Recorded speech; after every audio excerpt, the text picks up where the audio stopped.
Good morning, all of you. Morning, sir. Good morning. Namaste, pranam to you all. Yeah. Morning.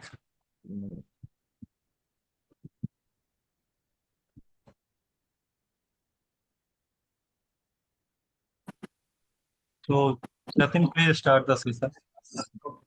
Thank you so much, sir. Good morning, respected professors and the participants present here.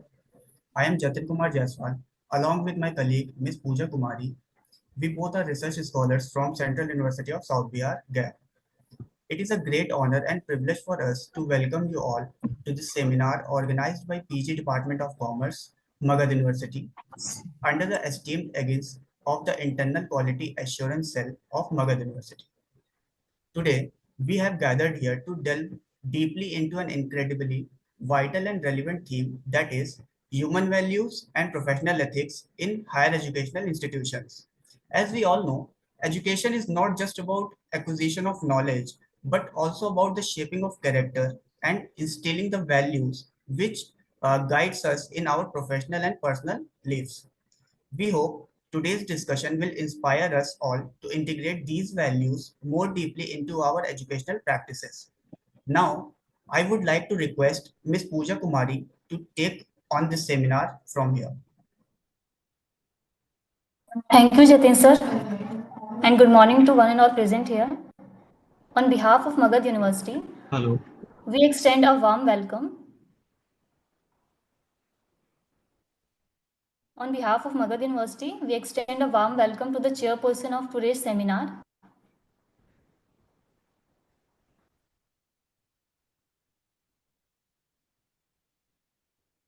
My voice is clear? Yeah, it is audible, ma'am. Okay, sir. Okay, so we extend a warm welcome to the chairperson of today's seminar, Professor Anand Upadhyay, sir. He is the director of the College of Banking and Financial Studies, Muscat, Oman. We also warmly welcome our coordinator, Mr. Varun Kumar Rai. He is an assistant professor at Janki Devi Memorial College, University of Delhi. Now, once again, I would like to express a heartfelt gratitude to all our esteemed speakers who have joined us from various prestigious institutions, including national and international level, to share their insights on this significant topic. With the understanding of the profound impact that human values and professional ethics have on the academic and personal development of students, through such kind of discussions, we can foster a culture of integrity, respect, and ethical conduct in our educational institutions. Throughout today's session, we will explore diverse perspectives on promoting inclusivity, respect, professional ethics, and human values in educational settings. We are confident that insights shared by our speakers will not only enlighten us, but also inspire us to implement these values more rigorously in our professional lives as well. Now over to you, Jatin. So, without further delay, let's dive right into very heart of our seminar. I have the honor of inviting our chairperson of today's session, Professor Anand Upadhyay, sir. He is a director of the postgraduate studies and research department at the College of Banking and Financial Studies, Muscat, Oman. He holds a PhD degree in finance with over 25 years of expertise in management education, consulting, and the financial services. He has also been a visiting professor at leading B schools in Dubai, Germany, and India. He has published more than 40 research articles in peer-reviewed journals and presented 30 research papers in national and international conferences. He has written books on mutual funds, merger and acquisitions, financial system, and commercial banking. He is a guest editor, member of editorial board, and reviewer for referred international journals. Today, he will provide us with a thematic introduction, setting the stage for our discussion on human values and professional ethics in higher educational institution. Sir, please grace us with your knowledge. Now the platform is yours. Hello. Hello, namaste to you all. Namaste, sir. Thank you. So, I think it's my great pleasure and honor today to be with you to discuss about a very, very relevant contextual theme that's to fabricate our higher education system as well as human values and professional ethics. I think I appreciate Magadh University for taking up such a wonderful theme, which is very relevant and contextual for the discussion and to develop some new insights, which is more important for today's context in every higher education system. My heartfelt congratulations goes to the Magadh University and also wonderful initiatives by Professor Dharen Kumar Pandey in this regard. Before starting, I am very interested to narrate a small story which I have heard it from some our ancient philosophy. You know that the education system is not new to India. Especially Bharat is famous for knowledge of wealth before. So before the invasion of foreigners, so India was known for the knowledge. India is known as a knowledge hub. In those days, there used to be a gurukulas, right? So in those days, India is, I think, when you if you Google it, which is the oldest university, you will unfortunately you will get to know about either Oxford or Harvard. But actually, the oldest university in across the world we can find only in India. Can you believe that 1,000 years ago, 10,000 people from more than 25 countries used to come to India to study, right? So that knows the enriched knowledge that we have in earlier. Now, in those days, the Gurukula, instead of universities, there used to be Gurukula, right? So in Gurukula, everything is not taught, maybe concepts or skills or ethics, whatever. At the end of the day, at the end of the education, so there used to be, there is no midterm examination, class test or final examination those days. So the main intention is to prepare an ethical leader. You know that there used to be one Gurukula, and at the end of the education, then they used to give some life challenging examinations.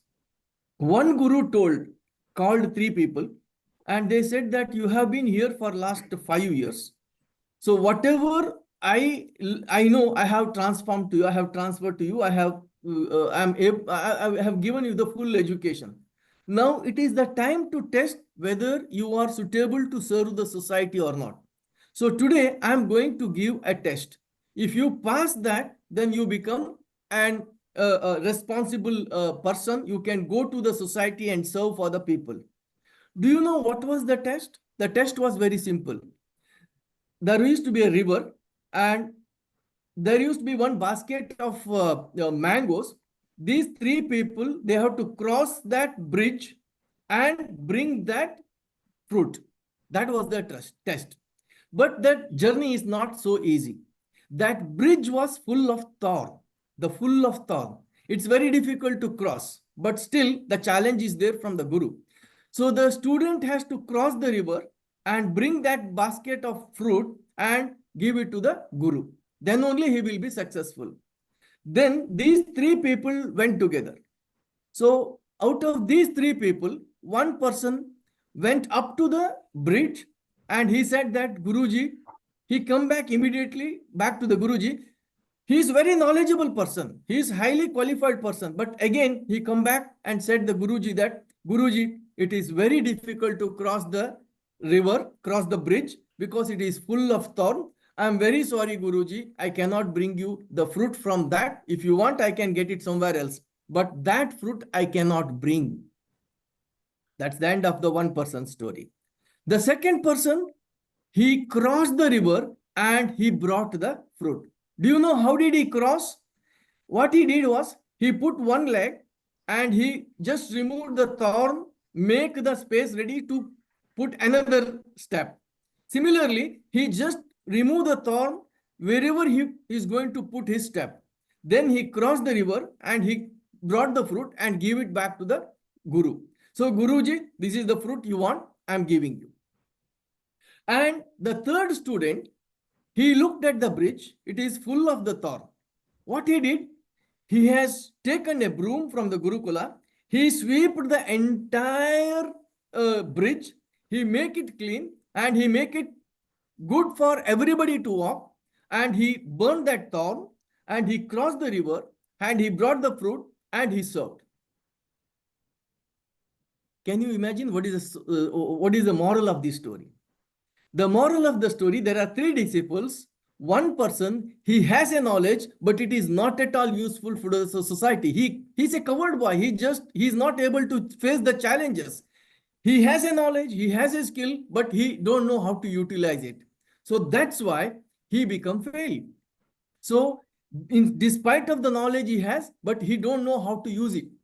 The second person is the most selfish person. He did the work successfully, but he's selfish. So his focus is to bring the food and nothing else. And the last person is passed the examination. First two people have failed. You know why the last person has passed the examination?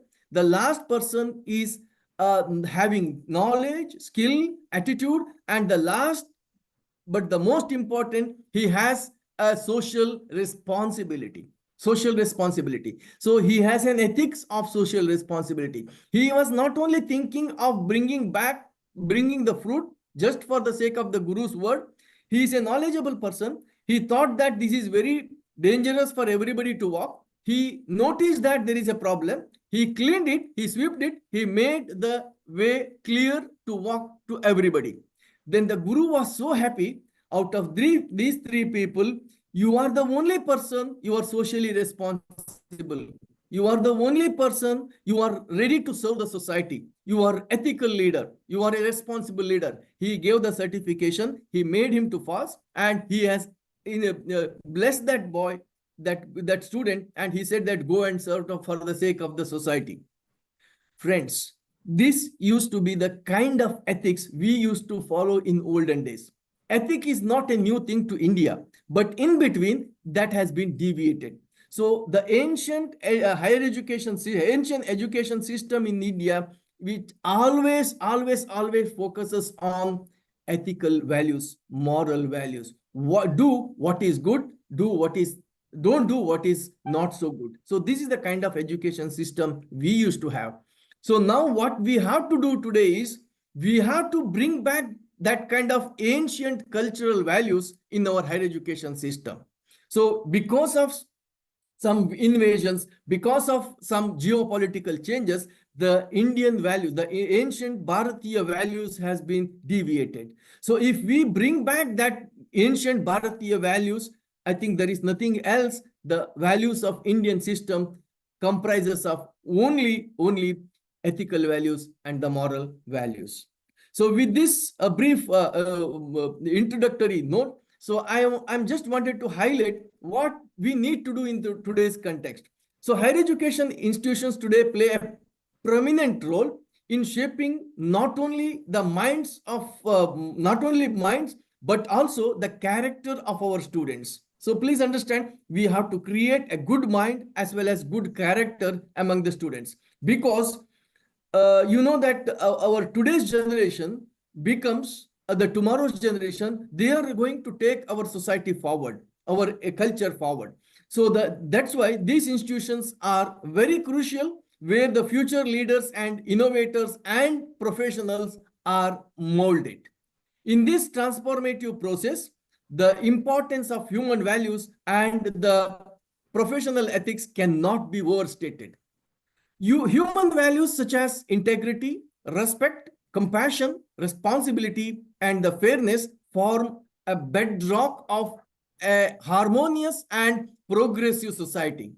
In this context, the human higher education system and these values foster a positive and inclusive environment where every student feels valued and respected. This is very important. Each and every student feels that they're proud and they're valued and they're respected. They are the guiding principles that help the students to navigate the complexity of life, ensuring they grow into a conscious and empathetic individuals. Equally important are professional ethics, which includes the principles like honesty, transparency, accountability, confidentiality, and the fairness. These ethical standards are essential in maintaining the integrity of academic institutions. They ensure that all the stakeholders, be it students, faculty members, or staff members, uphold the highest standard of conduct, thereby preserving the institution's credibility and the reputations. Please understand which institution will have highest value in the society. Only such institutions which are ethical, which are professional in terms of moral values. So to effectively integrate human values and professional ethics into higher education, we must embed them into our curriculum and institutional practices. So our curriculum, so basically our curriculum is the foundation for creating the conceptual as well as practical insights about the human values as well as professional standards. By modeling the ethical behaviors and demonstrating the commitment, these values, they can inspire the students to follow it. Moreover, mentorship and open discussion about ethics and values can significantly influence the students' perspective as well as actions. The reality is, whatever I said is not an easy task. There are some challenges. The journey is not very easy, actually. The creating an ethical society, creating a professional society is very difficult, because sometimes ethics is like a kind of pure water. If you add white color, that water becomes white. If you add black, the water becomes black. So ethic will go in the way we take it. For example, simply, there is a person who has murdered someone. So then the issue has gone to the court, right? So in the court, it will be discussed, and it says that, yes, he has committed a crime and he has to be hanged. Look at the case. A person committed a murder, and for him, the punishment is also murder. Like the action is same. Both are same. He killed for the sake of kill, then he has to be killed. Now, you just see the dimensions of ethics. So ethics says that killing people is crime. Killing people is not ethical. And at the same time, the judge is also giving and sentencing him the death penalty. Both are killing. One killing is crime. Another killing is what? It's not a crime. You just see, when I say the killing is not so good, killing is papa, killing is sin. But when the judge declares a sentence that the death penalty, will it not be a sin? Will it not be a sin? So this kind of dilemma will come in our mind. So that's why the ethics goes in the direction which is sometimes what happens, sometimes things are ethically correct but legally wrong. So this is kind of dilemma we will get. So whether we have to go with ethics or the legal. Sometimes legal says that is not a right action. Ethically, you may be right. So for example, I'm giving you an example. I am an employee of an organization. Okay. So I have written an agreement that the inside information will not be leaked outside during the course of my action. So now I know that some crime is happening, criminal actions are happening inside my organization, Now I am an ethical leader. I don't like it. So now what should I do now? So if I leak the inside information, legally I am wrong. If I don't leak these values to the court or somewhere else, then I feel that I'm not ethically right. So these kind of the issues will come in our normal course of life. So these kind of issues can be redressed only with spiritual kind of thinking, only by ethical values. So coming back to the challenges, ethical dilemma are inevitable. So like that, we are going to phrase some ethical dilemma in our course of actions. So how to address these conflicts and how to address these issues? So for that, our higher education system should provide a right kind of knowledge and right kind of conceptual ideas. So establishing a clear policies, code of conduct, ethics committee can provide a necessary framework to navigate these challenges effectively. Upholding human values and professional ethics brings numerous benefits. It creates a culture of trust and respect and enhances the institution's reputation and prepares the students for ethical decision making in their professional lives. So what I'm trying to say here is, if our higher education institutions are following ethical values, and it develops a kind of trust and respect among all the stakeholders, not just among the students, faculty members, employees, in the society also, it creates a value. So recently I was reading one article, a research article, that says that how an individual be valued. How, like you, an individual, me as a Anand and Daren Pandey or somebody else, how do they get value in the society? So that research has been taken recently. So I have just noticed that how an individual get value. So it says that people may get value maybe because of his good action, maybe because of education, maybe because of his money, maybe because of his connection with the good people, maybe because of his parents. His parents may be something great, and because of that parent, he may be getting alive. So all these things takes around 2%, 3% and all. Do you know 75% of the value for an individual determined by one factor? Do you know what is that?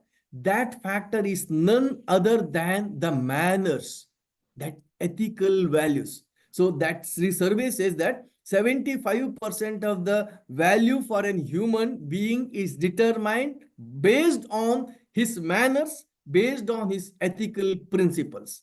That makes very clear the society needs ethics. Society needs ethics. So that's why, so now what happens, whatever we feed to our generation, that will come out. If we create an unethical environment during the time of their studies, they will come out as an unethical leader. Today's world, you can see what's happening across the world. You can see war for so many years. You can see unrest so many years. So why are these things happening? Because of the lack of ethical values, lack of ethical standards. In today's world, we need the most important is ethical leadership. So it is the role, it is the duty of the higher education institutions to create an ethical leader. He may be finance person, he may be legal person, he may be any person in profession. He has to come out from the higher education institution as an ethical leader. So that is the most important responsibility of higher education. So upholding human values and professional ethics brings numerous benefits, as I said. So it creates a culture of respect among all our people. So ultimately, it contributes to the betterment of the society by cultivating individuals who are not only skilled and also principled. That's very important. That's very important. So we don't require just a skilled person. At the end of the day, the higher education institutions which brings out a highly skilled person without professional ethics, without manners, without principles, what is the use? What is the use? So I am going to learn information technology. So with that information technology, I should create a program that will transform the society. That's one way of education. So I have learned a lot of skills in technology, information technology. I am using that technology, that skill, just to hack the accounts of the people. Both are same. I'm making programming. One way I'm making a programming for the betterment of the society. Another way, I am using my skill to steal the people money.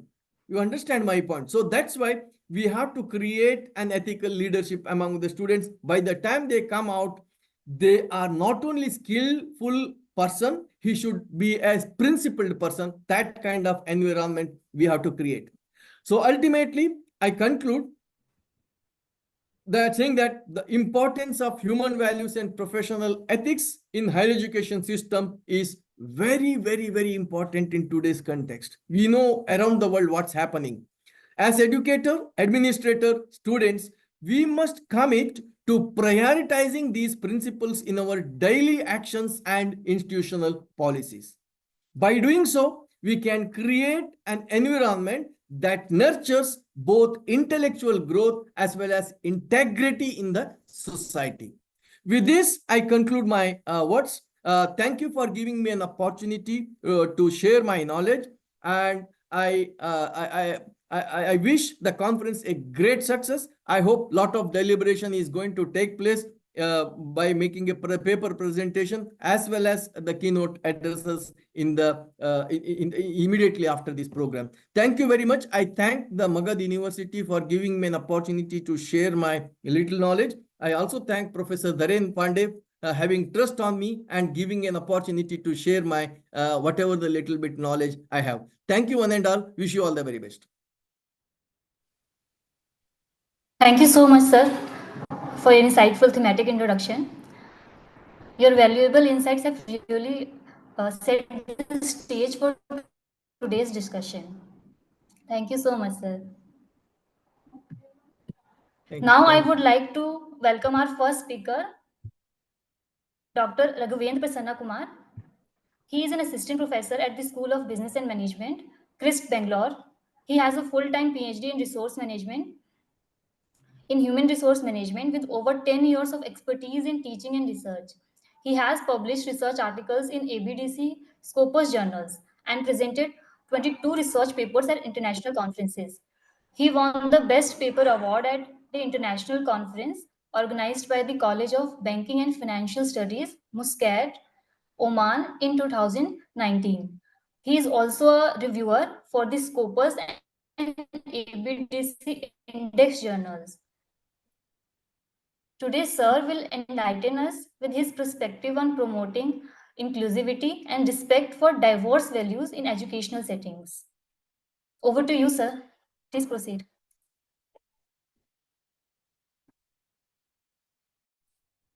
Good morning, all of you, and thank you very much for the brief introduction about myself. I would like to extend my gratitude to Dr. Dharen Kumar Pandey sir for giving me this opportunity in one-day international conference on human values and professional ethics in higher educational institutions, which is organized by the PG Department of Commerce, Magadh University. And the session which I am going to be expanding is about the promoting inclusivity and respect for diverse values in educational institutions. First, I would like to tell about the diversity in higher education. It is the collection of individual on any given attribute that could be given rise to the idea that one person and other person are not the same. It includes every facet of that distinguishes people from one another. Perhaps India is known for the diversity in population. One country having a different religions, different languages, different people, different communities and all. Diversity in education is going to be one of the main aspects which is going to be acknowledging the students and educational professionals, culture, social and demographical origins within the unique needs and contribution of the capabilities. Apart from that, when it comes to the inclusion, encouraging an inclusive curriculum is an essential or critical aspect where the creating of a classroom where students are going to be coming from the various different backgrounds. Inclusive curriculum acknowledges the students coming from the various socioeconomic, linguistic, cultural, and any other academic backgrounds. Recognizing these kind of values, definitely it will give the representation. It provides an educational resources that showcase the contribution and experiences of various people from the groups. Definitely that kind of inclusion is going to be a better idea for the development of the country like India, where the diverse population is going to be more. When it comes to the impact of this kind of inclusive education, students who are going to be getting an inclusive curriculum feel more free, empowered, because it affirms their identities, foster the self-growth, and gives them a feeling of community inside the classroom. Definitely, it is going to be a educational institutions. It is going to be more foster or more equal society and equip the students to succeed in a variety of the world by placing into the higher priority as well as the inclusivity. What is the impact of this inclusivity in an education? Generally, when we tells to that use of diverse teaching materials, definitely it is a part of effective way of promoting the inclusive education and diversity in the schools as well as the colleges. Schools can incorporate some of the materials that can reflect the cultural and linguistic diversity of their students, and this is going to be including from the viewpoint of the books, the research articles, the presentations, or any kind of videos and other resources that are culturally relevant and sensitivity to the needs of the different students. And apart from this one, we observe a lot of diverse curriculum that is going to be coming nowadays. By creating the diverse curriculum, it is another effective way to promote inclusive education and school diversity. School can include a materials that reflect the diversity of the students in the curriculum, such as a literature, history, and social studies. As I already told by the Dr. Anand sir, it was something like a Gurukula, where the students supposed to rush to the house of the teacher. And this kind of history and social studies is going to be really helpful for the present students. And this can help the students to learn about the different cultures, traditions, and develop an appreciation for the diversity. Along with this one, we also need to encourage some of the parental involvement in the school children's educations. Encouraging this kind of parental involvement is going to be a critical aspect in order to provide your inclusive education and diversity in the schools. Nowadays, people are not going to be taking care of their children because due to their own work pressures. Because of the diverse as well as the inclusivity in the schools and colleges, definitely the parents are going to be getting an opportunities for participating in the school activities and volunteer in the classrooms and engage with their children's education. Definitely it will be able to come to know that what the students and children are going to be studying. This can be helpful to create a sense of community and support the students for a diverse background. Apart from that one, it is a address of discrimination and biases. Diversity and inclusiveness in a schools and education is going to be avoiding the biases and promoting inclusive education at school diversity. Schools can provide a training to the teachers as well as the staff and how to recognize some of the important concepts and address the discrimination and bias. This can help to create a good environment where all the students can be feeling happy, safe, and supported. Suppose if they feel happy, safe, and supported, 100% they will be mentally involved in the case of academic as well as the extracurricular activities. Here, some of the challenges that we need to witness in the present condition as well as the context, such as the limited resources. Nowadays, the schools may facing some of the limited resources when trying to promote the inclusive education and diversity, such as the limited fundings, limited materials, as well as the limited support. In this way, Ministry of Higher Education need to take care of some of the important aspects in order to reach that all the materials and important fundings and support to enhance your diversity and inclusiveness in the higher educations. And another important challenge is resistance to change. There may be some resistance to change from the teachers, the staffs, and the parents. Not only the parents, along with the children or the students who are not familiar with the comfortable with the concept of inclusive education as well as the diversity. First, they need to provide appropriate training for the teachers and staff, and then they need to convince the parents as well as the students in order to resist the change. And another important critical challenges in promoting the inclusive education and diversity is the lack of cultural competence. Teachers are going to be important part here, staffs are also going to be important part, but they are going to be the lack of cultural competence needed to be effectively promoting a inclusive education as well as the diversity. And language barriers, nowadays we come to know that in India there are so many language barriers are going to be happening because of the diversity culture. Some people will be coming from the North India, South India and all. Suppose if they want to join any other institutions in the different parts of the country, definitely it is going to be a language barriers because they could not able to understand, communicate such a kind of languages. It will be able to make them to struggle and feel included in the learning environment. Whether we need to have a learning environment which is going to be very good for the students. And the next one is another challenge is stereotyping. It can lead to any kind of negative attitudes. Suppose if you feed the negative attitudes in the students, definitely they are going to be what you call the negative aspects are going to be growing in their mindset, which can hinder the promotion as well as the inclusiveness of education and diversity in the schools as well as the colleges. Another limited presentations, some students may feel excluded because due to the inclusiveness as well as the diversity, or sometimes they are going to be underrepresented, and in curriculum a school environment which is going to be hindering the promotion of your inclusive as well as the diversity in case of the schools as well as the colleges. Insufficient training, where the government need to take care of this kind of one of the pitfalls. Teachers and staffs are not receiving enough sufficient training program in order to promote inclusive education and diversity, which can again it is going to be showing their inability to support all the students effectively. Suppose if they provide adequate training from time to time, it will be able to provide a good inclusive and diversity policies for the schools and children's.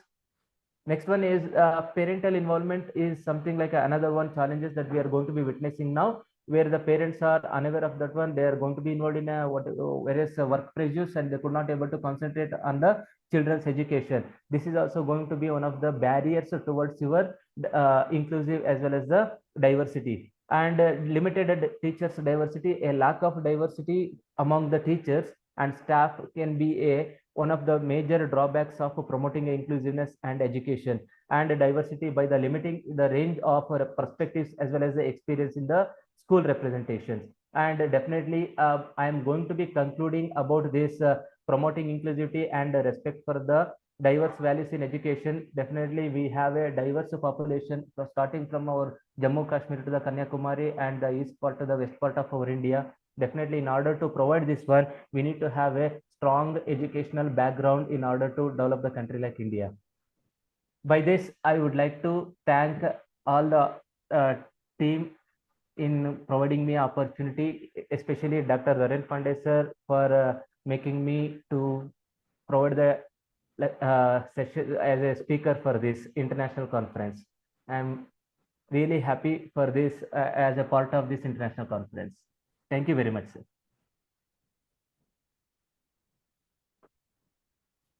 Thank you, Dr. Raghavendra Prasanna Kumar sir, for your enlightening views. Your insights on inclusivity and respect in educational settings were truly thought-provoking. Now, we have pleasure of welcoming our next speaker, Dr. Jiblin Francis sir. He is the postdoctoral fellow in AMET Chennai, and M. Sudha ma'am. She is an associate professor in AMET Chennai. They are going to present their work on cultivating moral and ethical understanding through English literature instruction, effective pedagogical strategies. Sir and ma'am, now the platform is yours.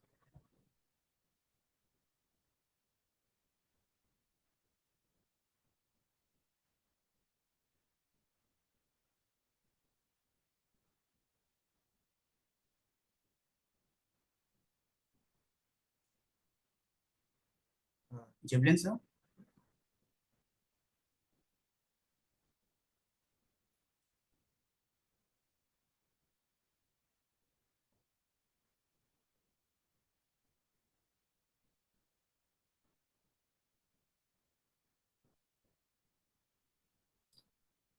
Jiblin sir, are you here?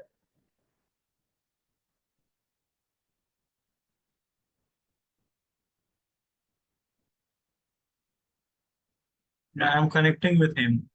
Okay, okay.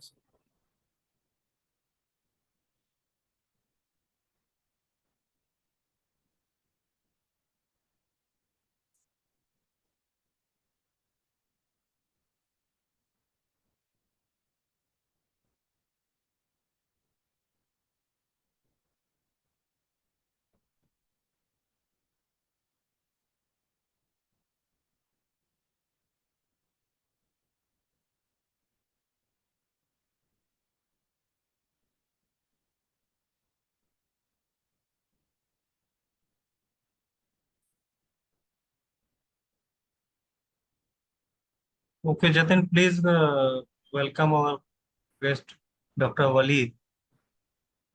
He is available and he will present. Pooja, please proceed.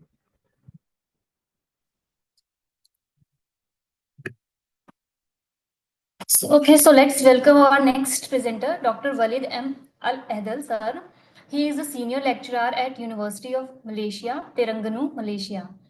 He is a PhD holder in ESG and corporate governance. His research interests are mainly in the areas of ESG, corporate governance mechanism, narrative disclosures, auditing, earnings management, and financial performance. Sir has published many papers in top-tier journals such as International Business and Finance, International Journal of Business and Society, International Journal of Finance and Economics, and many others. Today, Sir will share more insights with us on the relationship between professional ethics and human values. Over to you, Sir. Please proceed.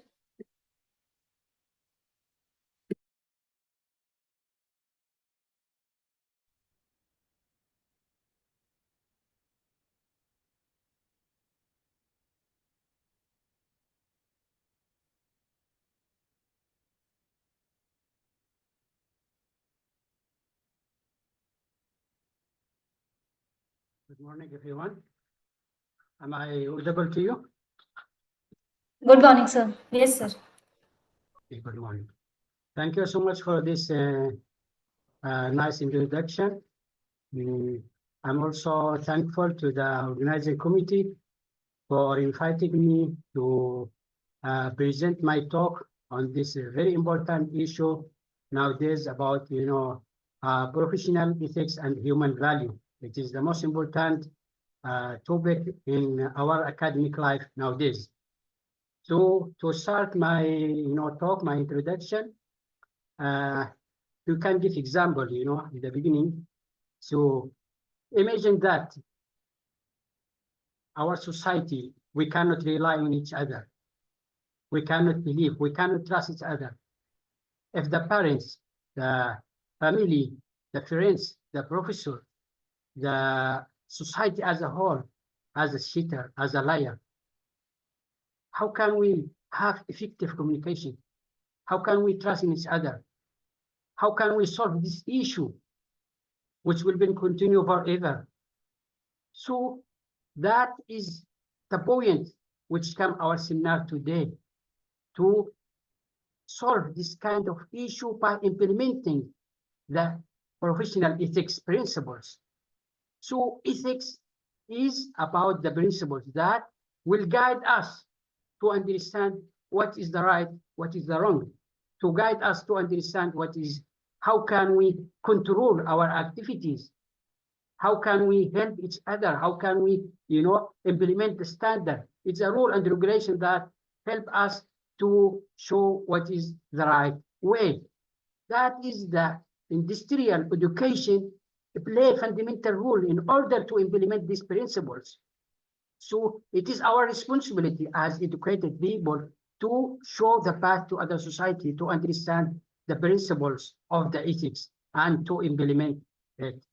So if we will come to the factors that influence our ethics, it can be, upbringing, what did you brought up, what your society is based on your religion. I believe every religion, they have their holy books. Everyone implements this kind of, rules.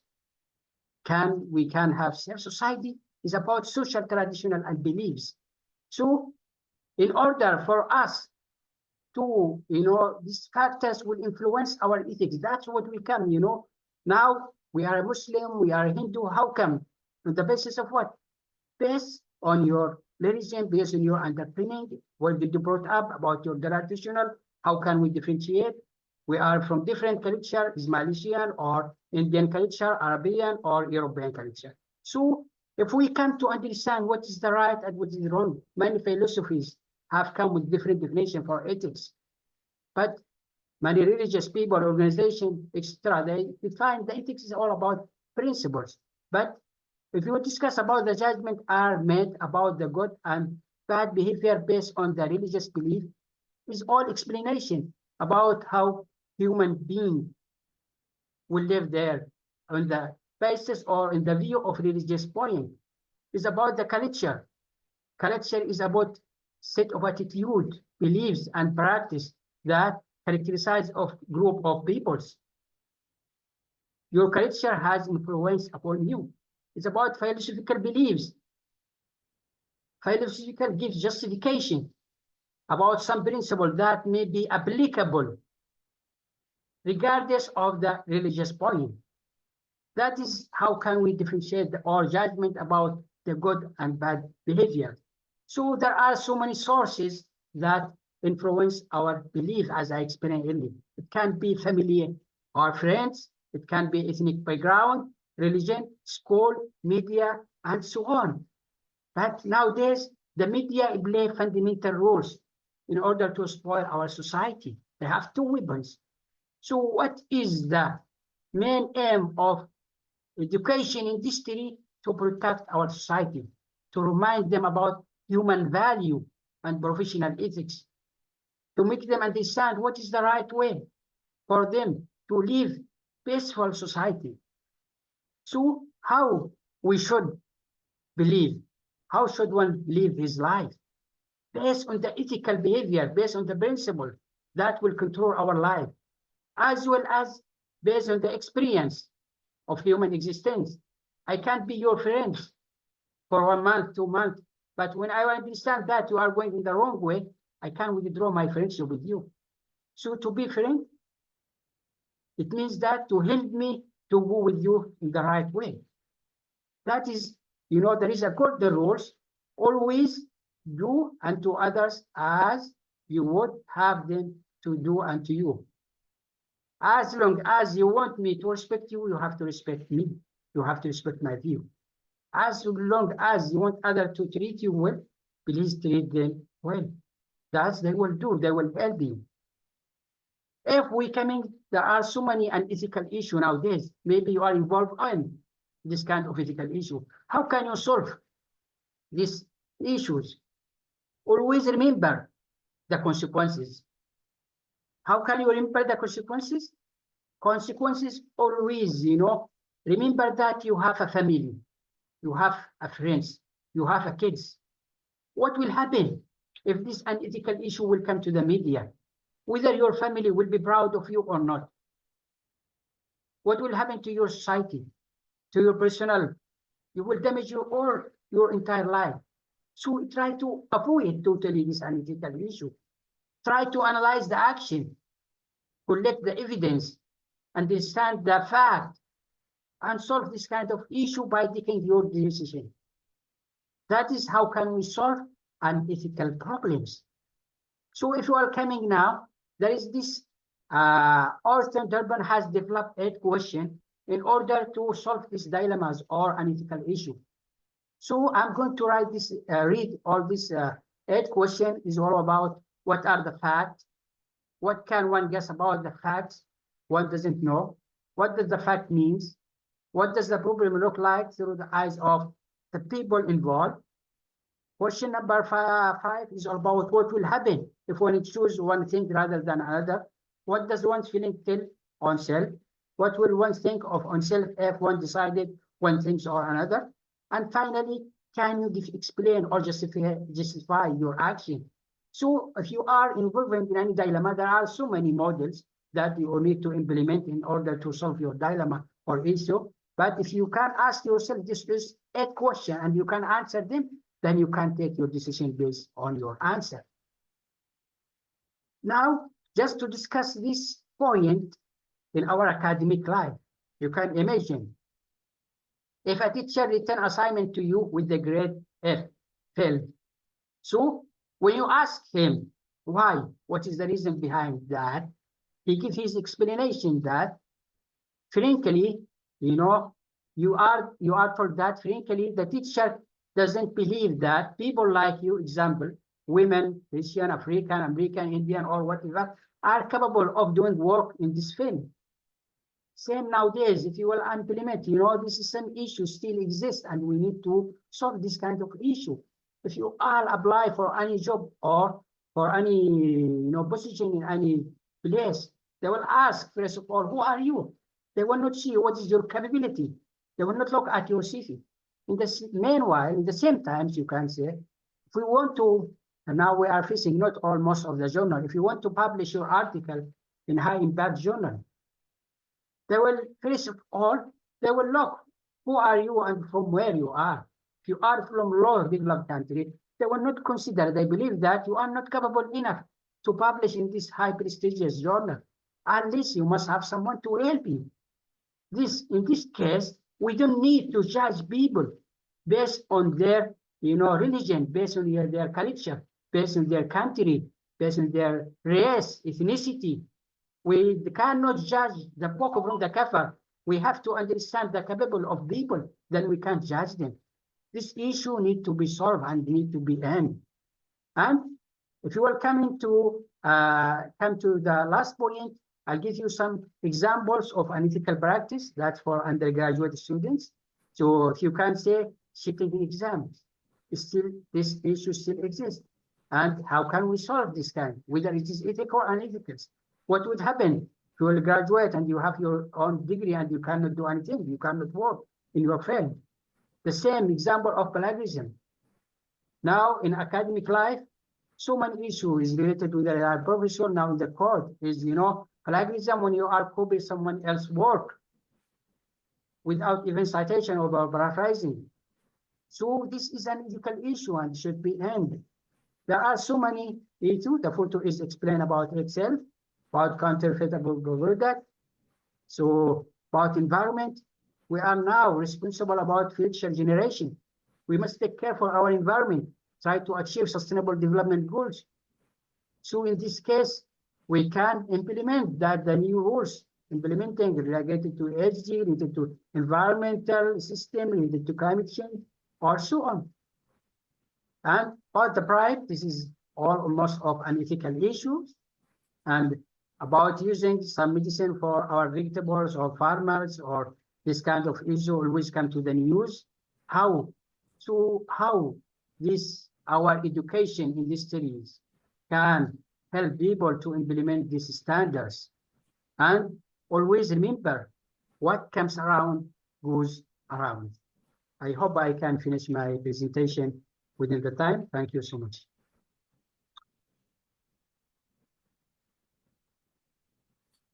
Thank you, Dr. Walidam Al-Adal, sir, for enlightening talk. Your exploration of the relationship between professional ethics and human values was very enriching. Now, we have the pleasure of welcoming our next speaker, Dr. Rahul Kumar, sir. He is an assistant professor in the area of accounting and finance at the Indian Institute of Management, Sambalpur, Odisha. He holds a PhD degree in finance from the Indian Institute of Management, Ranchi. He is an active researcher and has several publications in national and international reputed journals. His research interests are in the area of derivatives, financial market, corporate finance, investment, and portfolio management, and so on. Today, Dr. Kumar will enlighten us with his perspective on the ethical consideration in research, best practices, and examples. Dr. Kumar, now the platform is yours. Please share your knowledge with us. Am I audible now? Yes, sir. Can I share my screen?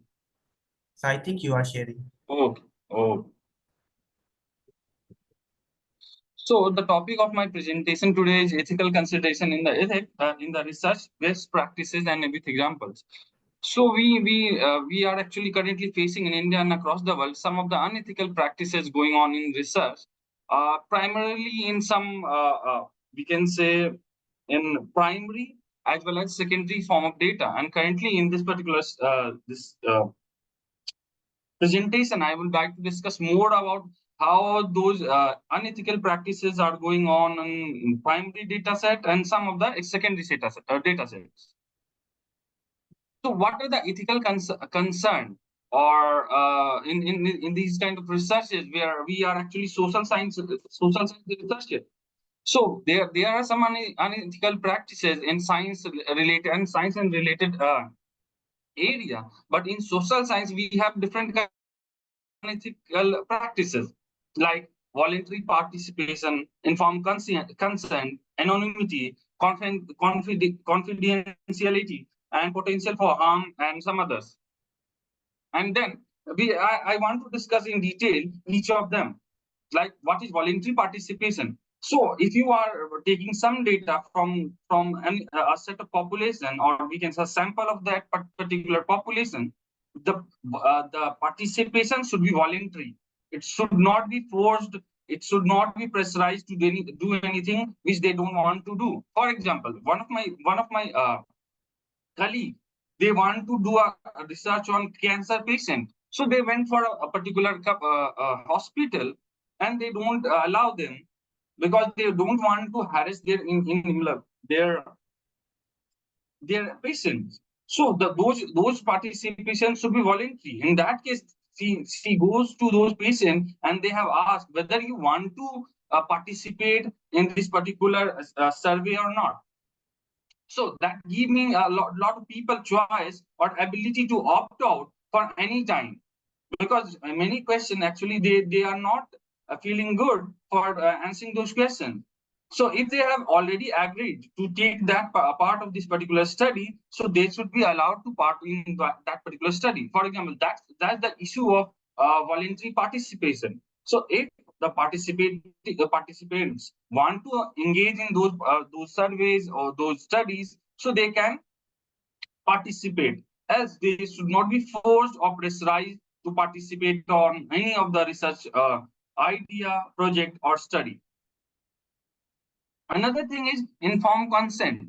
So informed consent is not a kind of ethical consideration, but it is also a kind of legal requirement for any study. So nowadays, organizations are taking some kind of ethical form to make it more legalized in terms of informed consent. So participants must fully understand what are they are agreeing to, what are the different potential risk and benefit they are actually having.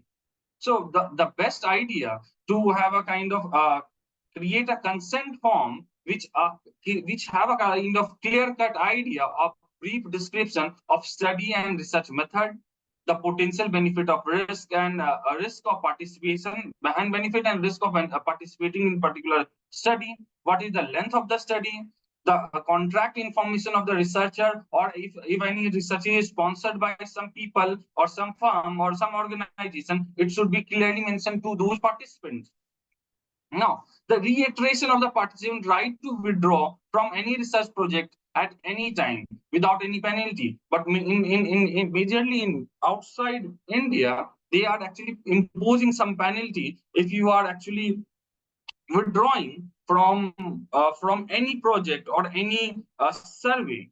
So it should be vanished from those in those consent form.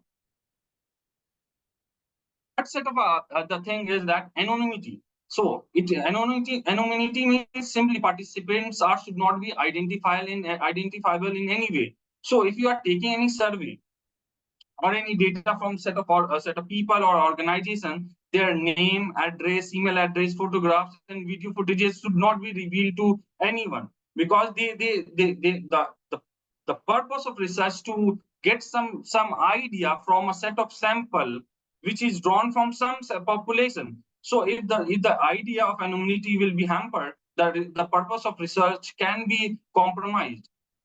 So you need to have a kind of anonymized data, research data, so that they can't be traced back to the individual participants, and they can be simply have a kind of issue to give you some data which they don't want to they don't want to reveal.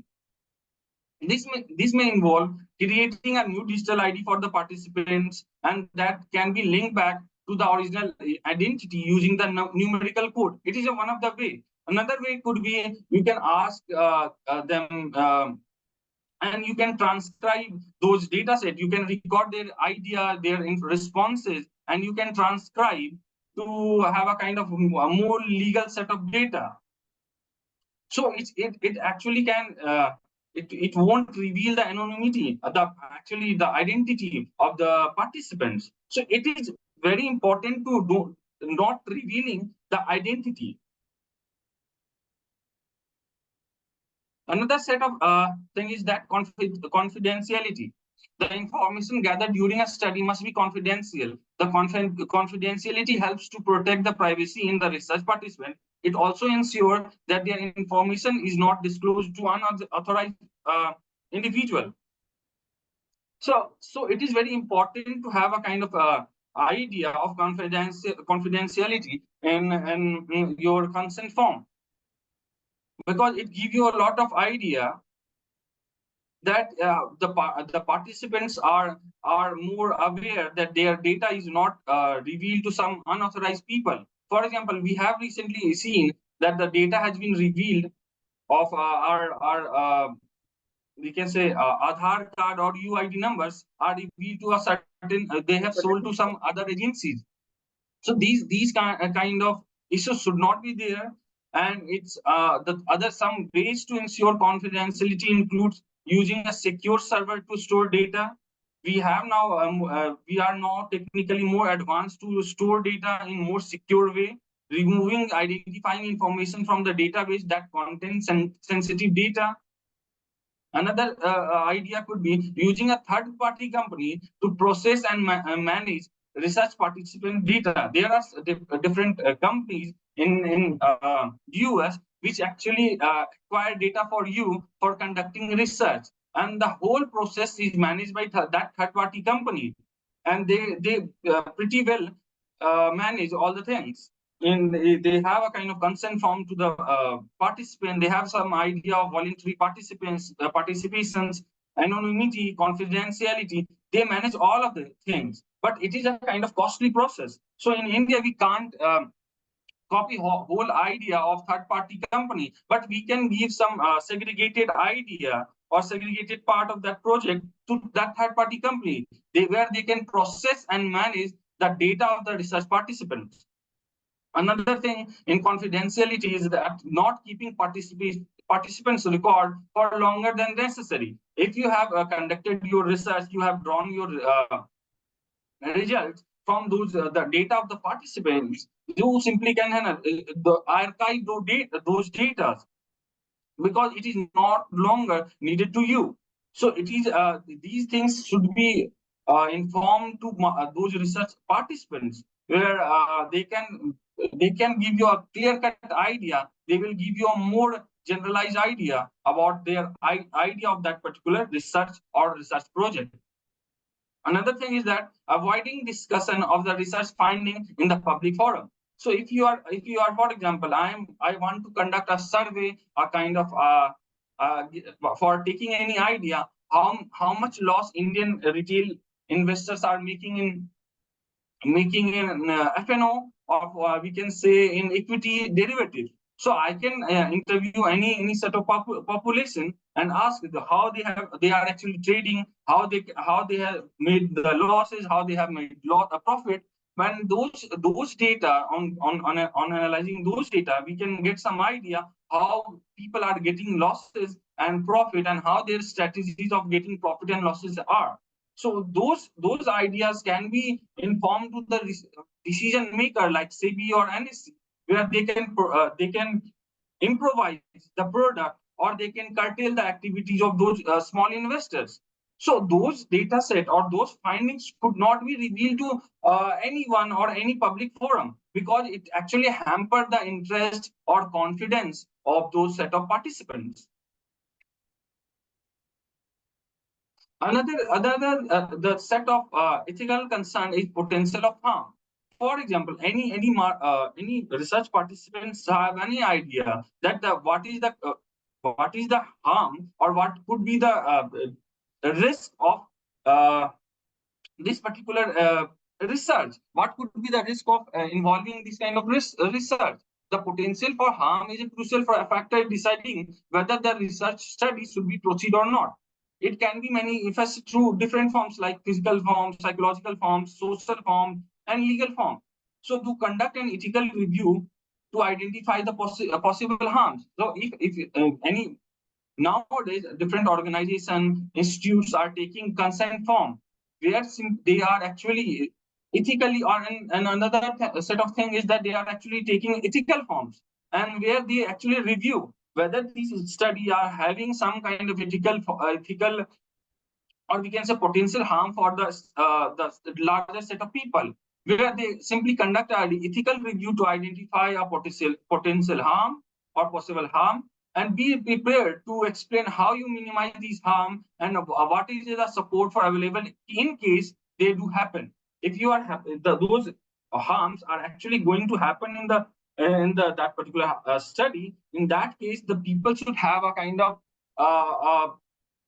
some kind of treatment things. Like if you have cause of your study certain kind of harm, like psychological, social, or physical, or legal kind of harms are occur, then you have a kind of proper a treatment idea how to reduce or minimize those harms. The last point is fair payment. So it is important to give them a kind of the research participants, to give them a fair compensation for their participation. Because if you are underpaying those people, the underpayment is a kind of common ethical underpayment is a kind of common ethical issue that should be overlooked. Providing a proper rewarding participants timely is critical for boosting the engagement and obtaining the high quality data. Because if you are paying them under some kind of lower than their expectation, they won't give you some kind of high quality data. They try to give you a kind of generalistic kind of view. Another thing is that first we have to check the institution reimbursement guidelines. If you are researching for or doing a kind of research for a kind of institution, so you should have a clear-cut idea how much grants you have. Or nowadays, different organizations like DST, ICSSR are actually giving you a lot of grants for conducting these kind of data, where the primary object to get some kind of first-hand data. And using those first-hand data, you can simply give idea about the population by taking some samples. But those samples should give you a high-quality data, where high-quality data simply means the representative of their population. The next thing is about the amount of work you are asking the participation to do. The level of effort required for the task, such as producing a video recording versus short survey, should be correspond with the reward offered. For example, if you are actually giving them compensation, those compensations should be attributed to their task.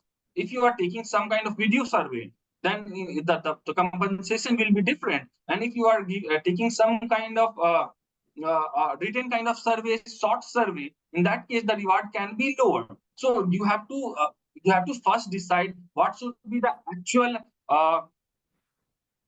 fair compensation for the participants. So also, you should also need to consider the population you are targeting. To attract research of subjects with a specific characteristics or high-paying jobs, you may need to offer more as incentives. If you are taking data of some of the people who don't have any monetary incentives, so in that case you have to pay them high, or you have to give some idea why this research is important for society at large. So these are the common ethical practices which can be imbibed by the new researcher or budding researcher in their research projects or research ideas.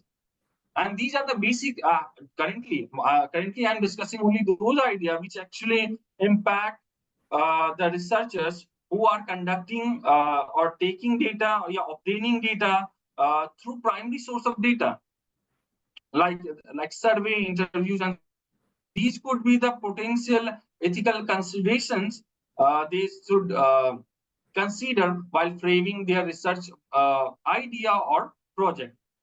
So that's all from my side. If you have any query regarding the same, you can ask anytime.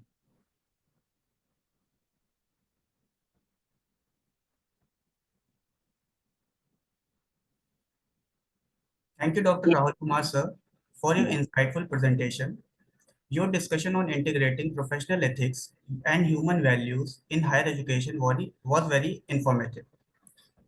Now, we have pleasure of welcoming our next speaker, Dr. Jibrin Francis, sir. He is the postdoctoral fellow in AMET Chennai, and Sudha ma'am, she is an associate professor and head of the department at AMET Chennai. They are going to present their work on cultivating moral and ethical understanding through English language instruction, effective pedagogical strategies. Sir and ma'am, now the platform is yours. Thank you so much. Good morning, everyone. Today, I'm excited to share insights on how we can cultivate moral and ethical understanding through English language teaching. As educators, we have a unique opportunity to integrate these crucial values into our teaching practices, helping students not only improve their language skills, but also develop a deeper sense of morality and ethics. Firstly, we will explore how English language curriculum can be thoughtfully designed to include moral and ethical themes. For example, incorporating texts like Harper Lee's To Kill a Mockingbird can provide a platform for discussing themes of justice and racial equality. By analyzing the moral dilemmas faced by the characters, students can engage in meaningful conversations about ethical principles and social justice. Secondly, I have discussed effective pedagogical strategies that can be employed to incorporate moral and ethical instruction into English language teaching. Techniques such as role plays can be particularly effective. For instance, students might role play a scenario where they must take or make ethical decisions in a business context, or debates on controversial issues like environmental responsibility. Reflective writing assignments where students write about personal experiences related to ethical decisions also help them to articulate their own values and viewpoints. Next, we will examine the role of literature as a medium for moral and ethical reflection. Literary texts provide rich material for exploring ethical dilemmas. For example, in George Orwell's 1984, students can explore themes of totalitarianism and individual freedom, promoting discussion about human rights and government ethics. Analyzing such texts helps students consider complex moral questions and develop critical thinking skills. Added to this, I will address how we can empower students' critical thinking through English language teaching. Activities like analyzing case studies or current events from an ethical perspective can encourage students to evaluate different viewpoints and reason through moral questions. For instance, discussing the ethical implications of artificial intelligence in society can help students apply ethical reason to modern issues. Finally, I will touch on strategies for assessing and evaluating students' moral and ethical understanding within the English language framework. Assessment method might include evaluating students' participation in ethical debate, their ability to apply ethical reasoning in writing assignments, and their reflection on personal growth over time. For example, a rubric for assessing reflective essays can focus on how well students can articulate their ethical reasoning and connect it to broader societal issues. I would like to emphasize by utilizing English language instruction to foster moral and ethical understanding, we are contributing to the development of well-rounded and conscious individual. This approach not only enhances students' language skills, but also prepares them to navigate complex ethical landscape in both their personal and professional life. Thank you for your attention. I look forward to any questions or discussions you might have. Thank you so much. Thank you, sir.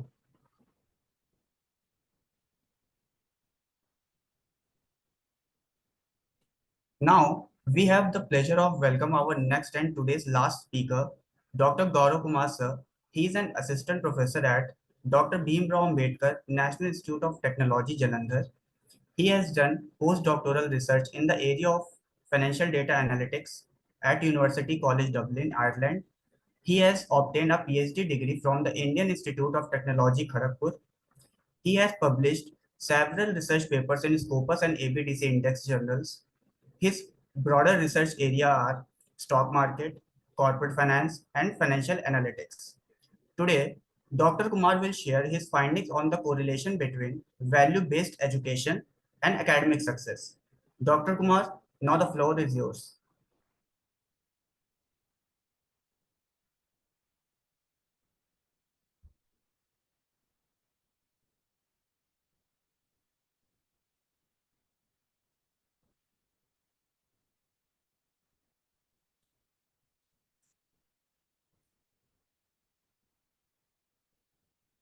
Gaurav sir, are you here? Yes, he has joined and he is connected. Okay, okay, sir. Okay.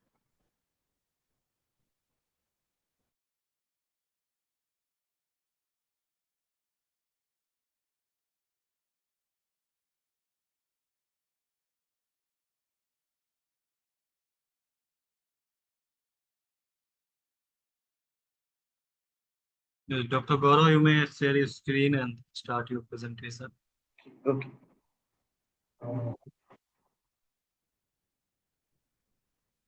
So my screen is visible? Yes, sir. Right, right. So I'm very grateful to Dr. Dhareen and the team for inviting me to speak on this very interesting topic, which is the correlation between value-based education and academic success. Right. So let's start with the meaning of value-based education. So, value based education is more than just imparting knowledge, it is about instilling a set of core values and principles in students that guide their behavior, choices, and actions throughout their life. So, we must not focus just on imparting the knowledge, but on the core values as well. Now, these values can be honesty, respect, empathy, responsibility, integrity, and many more. So, the primary goal of value based education is to cultivate not just knowledgeable individuals, but also morally upright citizens who contribute positively to the society. So, what are the principal educational values which we talk about in value based education? Uh, let's start with empathy. So, what is empathy? So, by putting ourselves in other people's shoes, both cognitively and emotionally, we improve our ability to resolve conflicts and understand others' opinions. So, we need to inculcate uh, this empathy value among our students. The next one is equal opportunity. So, what is equal opportunity? The principle that we all are equal is one of the pillars of our democracy. And moreover, it fosters social inclusion and community life. So we need to ensure that that our students understands equal opportunity and they are implementing it in their life. Now the next one, as we know, our government focus, world focus is on environment. So we must inculcate the respect for environment among our students. Value education makes us aware of the consequences of our action on the planet, because there is no planet B, right? So we may have plan B, but we are not having planet B, right? So we need to have respect. We need to have the feeling of a respect for the environment. We need to understand that, how uh, our actions are impacting the environment. The next one is care for health. We need to minimize health risk by encouraging the right attitudes and tackling health education for a dynamic personal and collective point of view. So we all need to take care of our health. Next one is critical thinking, and that's very important. This way of thinking makes us more analytical, more observant, and teaching us to recognize quality information which ultimately help us in solving the problems. Now, what are the characteristics of value education? So as you can see on my screen, collective identity, which promotes respect and understanding of diversity, is one of the characteristic. Global vision, which deepens knowledge of the world problems and of the values such as justice, equality, and dignity. The next one is critical thinking, as we have just discussed. It simulates creative and systematic analysis to identify different perspectives. The next one is social skills, right? And this, because of these social skills, we need to encourage empathy, communication skills, teamwork, interaction with different and diverse people. And adding on to that, it's the cooperation. So promotes cooperation to find global solution to the problems and defend the collective good. Now, what is the importance of value-based education? Now, value-based education is important for character building, ethical decision making, respect for diversity, empathy and compassion, leadership and responsibility, conflict resolution, and stress reduction. So let's discuss them one by one. So in character building, value-based education is instrumental in character building. It helps students develop a strong sense of right and wrong in promoting qualities such as honesty, integrity, and empathy. These qualities are not only important for personal growth, but also for building a harmonious and compassionate society. So, most of these points we have covered. Let me cover the point which we have not covered. The other one being ethical decision making, right? So, in today's complex world, ethical dilemmas, are commonplace. So, you will find ethical dilemmas everywhere. So value-based education equips students with the skills to make ethical decisions even in challenging situations. It encourages critical thinking and a deep understanding of consequences of one's action. Now, the other points that I have not covered previously is stress reduction. Right. So understanding and practicing values such as patience and resilience can significantly reduce stress levels among the students. So students are facing a lot of stress nowadays, and if we have value-based education, we can mitigate this to a certain extent. It leads to a better mental health and improved academic uh, performance. Uh, Now the correlation. So when we have understood value-based education and its importance, now it's a time to understand the correlation.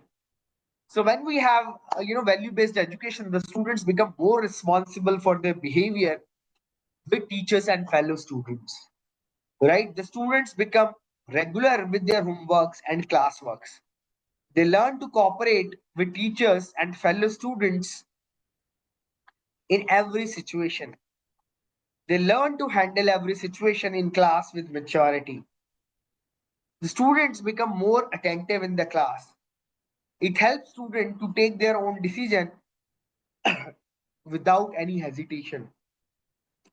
It develops a positive mind and a good attitude. Last but not the least, value education creates strong relationship between students and teacher.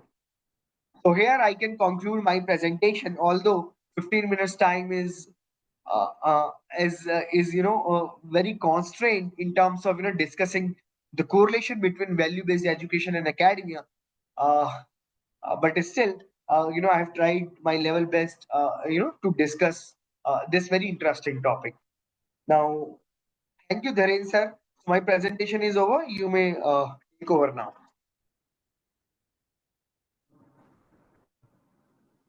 Thank you, Gaurav sir, for sharing your insightful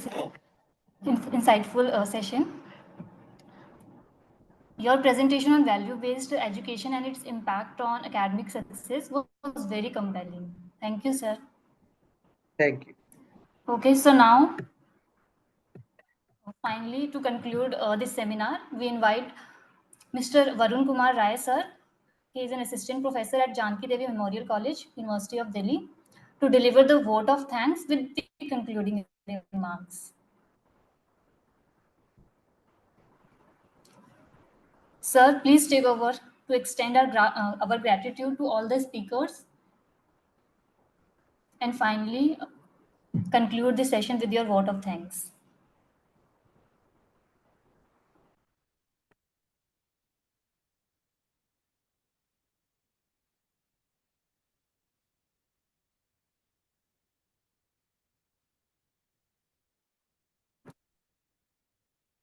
Sir, are you there?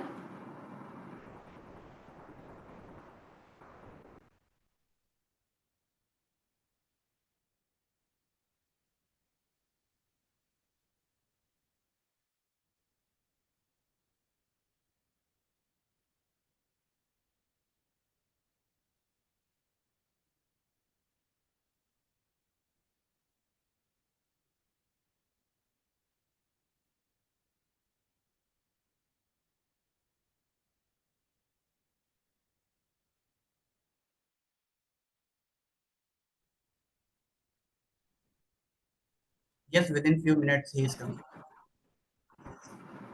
Okay, sir.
Am I audible now?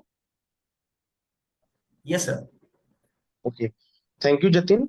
Thank you, Pooja, for inviting me for the formal vote of thanks to respected speakers joined from the different institutions of India and different countries.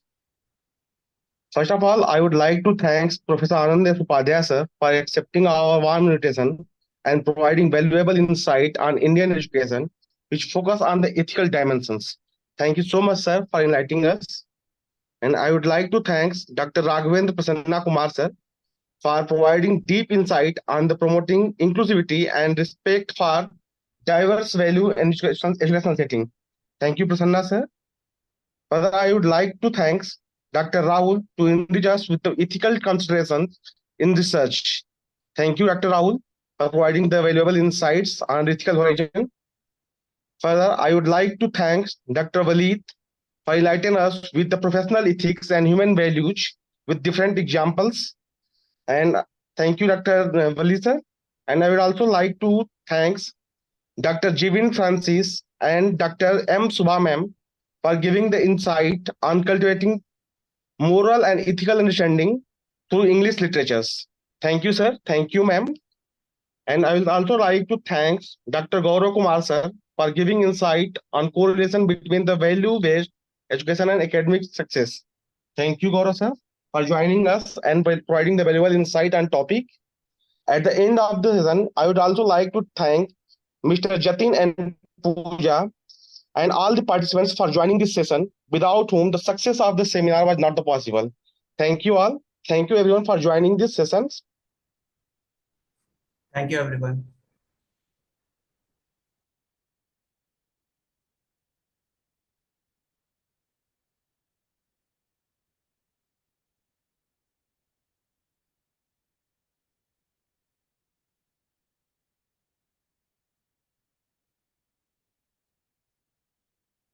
Hello. Yeah, Jatin, am I Yes, sir. audible? Yes, sir. Yes, sir. Okay. Thank you all of you for joining this session. And with the permission of the chairperson of the next session, I would like to take her permission whether we can start the second session. Dr. Tejaswini.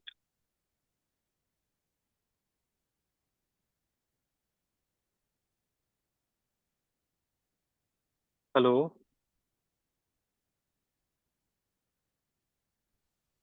Yes, sir. Yeah, can we start the second session? Yes, sir. Okay. Then Jatin, please brief the audience and then initiate as per the schedule. Yes, sir.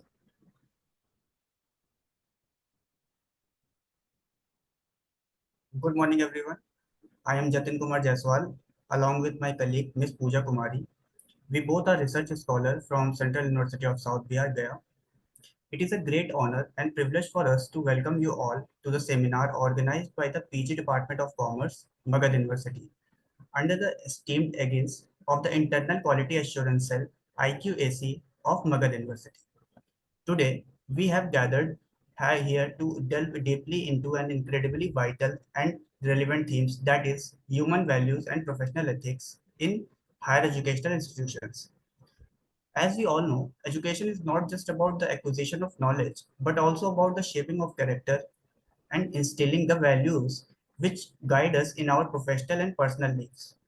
We hope today's discussion will inspire us all to integrate these values more deeply into our educational practices. Now, I would like to request Ms. Pooja to take on this seminar from here. Thank you, Jatin, sir. On behalf of Magadh University, I would like to welcome Dr. Tejaswini ma'am, the chairperson of today's seminar, Ms. Anubha Kodara ma'am, the coordinator of the session, and all the participants who have joined us from various prestigious institutions. And before starting the session, I would also like to inform all the participants that each presenter will have 10 minutes to share their work, which will be followed by a 5-minute question and answer session. Okay, so let's start the session. First of all, I would like to extend a warm welcome to the chairperson of today's seminar, Dr. Tejaswini ma'am. She currently holds the position of assistant professor in the Department of Commerce. With a strong academic background, she has earned her Doctor of Philosophy degree in Business Administration, showcasing her commitment to advanced research and expertise in her field. As an assistant professor, Dr. Tejaswini ma'am brings a wealth of knowledge and experience to her role, contributing significantly to the academic environment at Janki Devi Memorial College. Her expertise allows her to impart valuable insights to her students, fostering their understanding of complex concepts and practical application in the realm of commerce. Ma'am is not only dedicated to classroom teaching, but also actively engaged in research activities, further enriching her academic contributions. Her presence in the Department of Commerce undoubtedly enhances the overall learning experience for students and adds depth to the college academic faculty. So today, ma'am will enlighten us with her perspective on the role of sports in promoting human values. Over to you, ma'am. Please proceed. Hello, good morning, everybody. Good morning, ma'am. Yeah, welcome everybody to this one-day international seminar. And today, since we have been since morning, we are listening to what is the importance of, how the human values work, what role they play, and what exactly we also, heard a few of our speakers that this thing that, how Indian culture has basically, played a role in what it holds, the value system and everything. So we have been listening a lot about this. So I'll be talking about, the value of sports, we can say, in creating, the human values, and how, education, of the sports help people in developing this thing. So since beginning, if we, go through our school days, if we remember that, we always have had, this physical education period, or we can say that sports period was there, in which everybody was, very excited or looked upon that when will that period come. So definitely there is a thing that sports hold a very, strong, this thing that which helps people, or we can say that humans, to develop some, majorly, if I say that what exactly values, a sport can teach humans is like team building, fairness, equality, discipline, inclusion, perseverance, and, respect.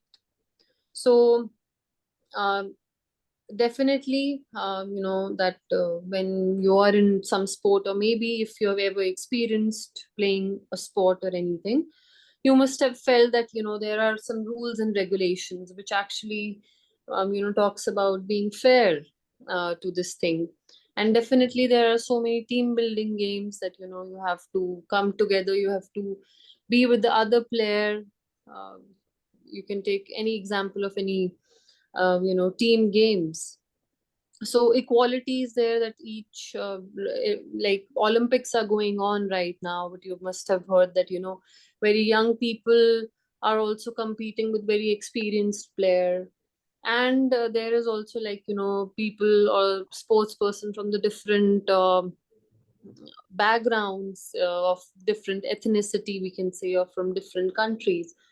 So definitely it, talks about equality, that everybody on that particular platform, or we can say in the playground or at the court or anything where, the sport is happening, that everyone is, put on an equal platform. So this also, when you personally, join any sport, so that value also, is there, which talks about equality.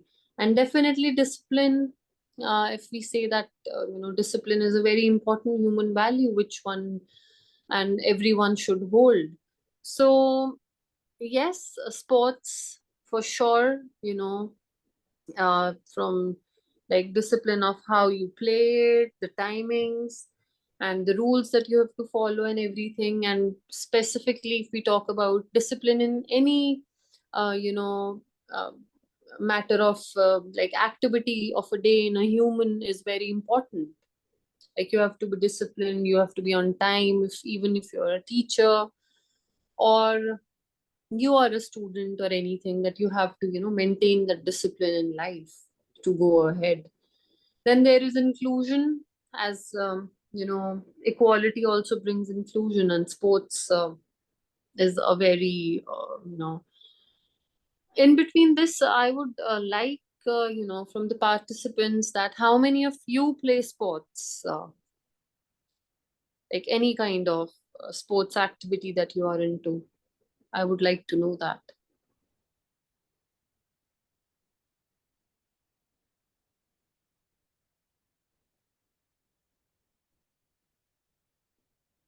Yes, I can see a few, people saying yes.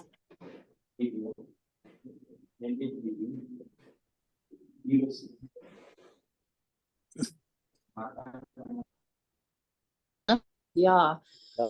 So, moving ahead, I would like to tell you that,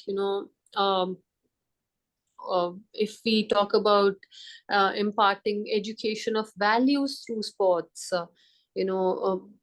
sports actually provide you in active learning, and it complements the cognitive skills and give education, students increasing amount of responsibility, and enhance their level of concentration and participation.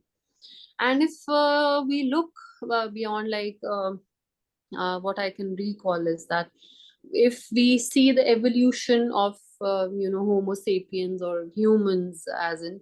So there were like in different stages. We are what we are right now.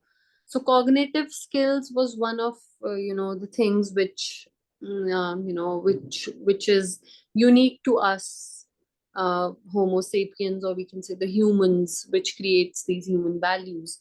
So through sports, value education through an active learning, this thing helps to improve the cognitive skills, and definitely it gives the more responsibility with this thing, and it also holds a very strong cross curricular potential. They can reinforce existing curricula and can be streamlined across different subjects, including physical education, civic and moral education. Nutrition is also part of sports, so that can also play a role if we have to include sports in the pedagogy, we can say, in our curriculum. And definitely biology can be also taught in this, and ultimately these programs will help students to transfer and put values and action outside the school environment by getting engaged in communities, making informed decisions, being sensitive and respecting the others and the environment. So because if you remember that these sports bring you tournaments and everything when you will join it, so you'll be in action outside your school environment as well.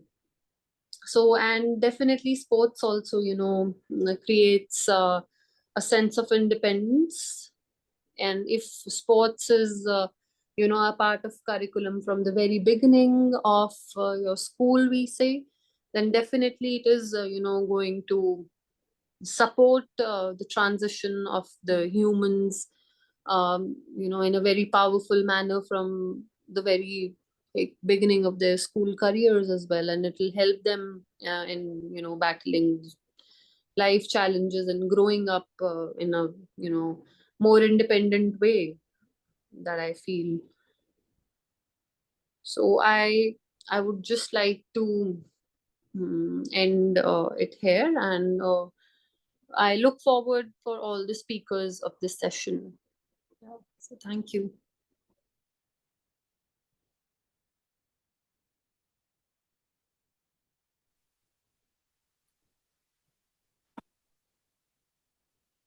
Thank you, ma'am, for your insightful presentation. Your discussion on the role of sports in promoting human values was very engaging. Now, I would like to request all the participants to ask the questions, if any.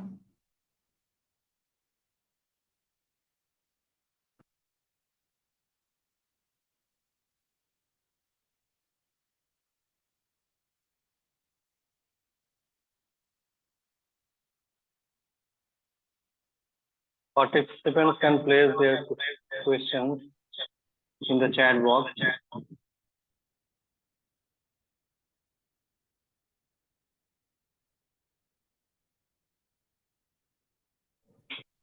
Sorry, sir, your voice is not clear.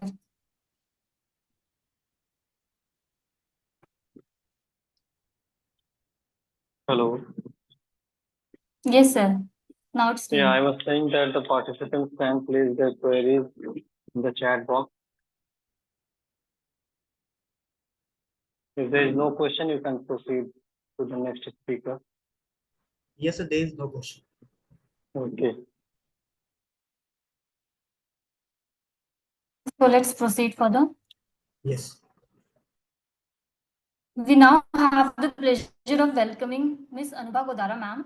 She is a dedicated faculty member at Shri Ram College of Commerce and is currently pursuing her PhD at Delhi School of Economics. She earned her MPhil from the Department of Commerce, where she developed a strong foundation in marketing. With several publications in Scopus Index journals, she is a recognized expert in her field. Her research interests include innovative marketing strategies and consumer behavior analysis. In her teaching, She emphasizes practical applications of marketing theories and encourages students to engage in critical thinking and research. Her academic contributions and commitment to excellence makes her a valuable asset to her institution. Today, ma'am will share her insights on ethical considerations in research practices. Over to you, ma'am. Thanks Please for the proceed. introduction, ma'am. Good morning, everyone. I'll be presenting on the topic ethical consideration. Am I audible? Yes, ma'am. Yes, ma'am. Okay. So my topic for presentation is ethical consideration in research practices.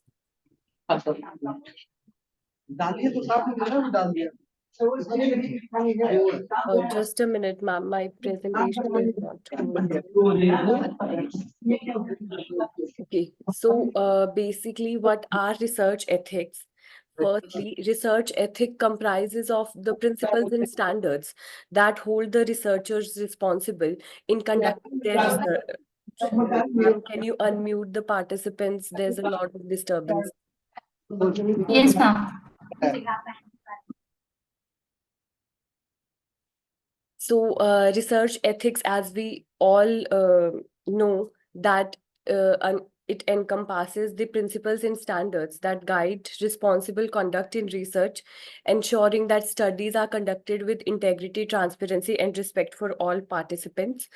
So, it is important because, firstly, participant protection, so as to not harm the integrity and the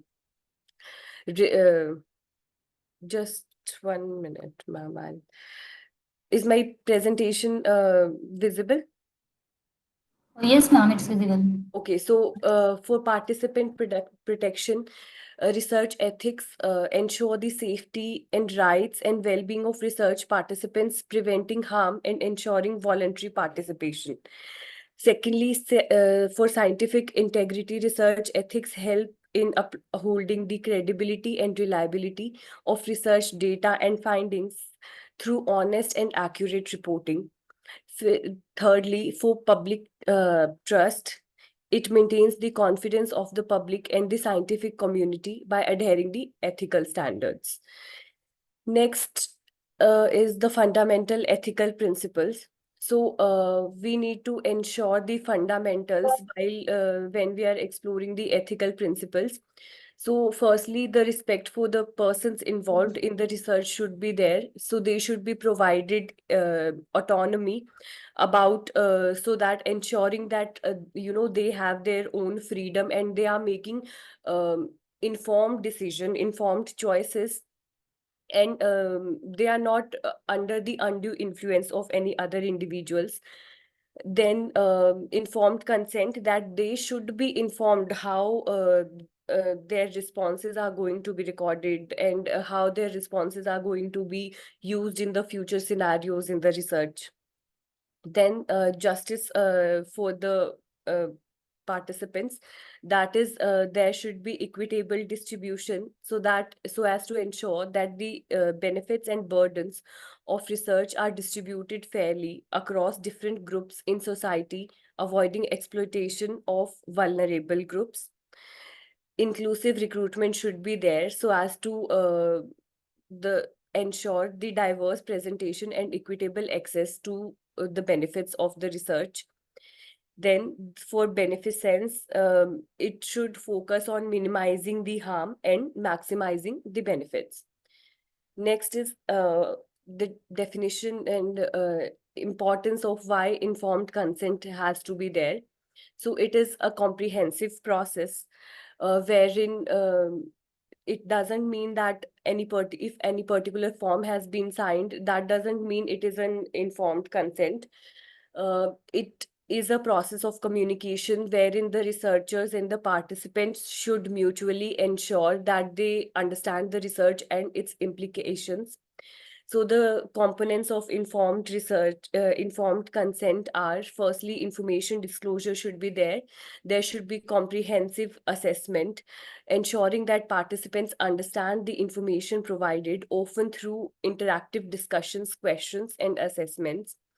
Voluntariness should be there. That is, the participants must be voluntary, free from coercion or undue influence. Researchers must ensure that participants feel comfortable making independent decisions. There should be special considerations to vulnerable populations, wherein extra care must be taken when obtaining consent from vulnerable populations. Example, children, cognitive impaired individuals, to ensure their protection and understanding. Next is confidentiality and privacy. So confidentiality basically can be defined as the obligation to safeguard participants' private information from unauthorized access, use, or disclosure, wherein privacy means respecting participants' right to control access to their personal information in the context in which it is being shared.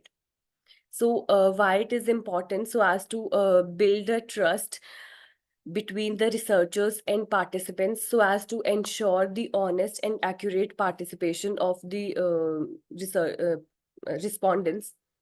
Then legal and ethical obligations are also there, wherein researchers must comply with legal standards and ethical guidelines to protect personal data. So what can be done to ensure confidentiality and privacy is, firstly, anonymization, that is removing or coding identifying information to protect the participant identity. Data encryption should be there so as to use secure methods to store and transfer data. Then controlled access should be there, that is, limited access should be given to the authorized personnel only, so that the data is purely intended for the purpose for which it was collected. Next is avoiding harm. So that can be done through physical harm, can be done through risk assessment, safety protocol. So this is basically in the science field of research. Then there is psychological harm. So as if the information doesn't get shared, then the participants would be free. They won't be stressed about sharing their personal details or their vulnerabilities with the researchers.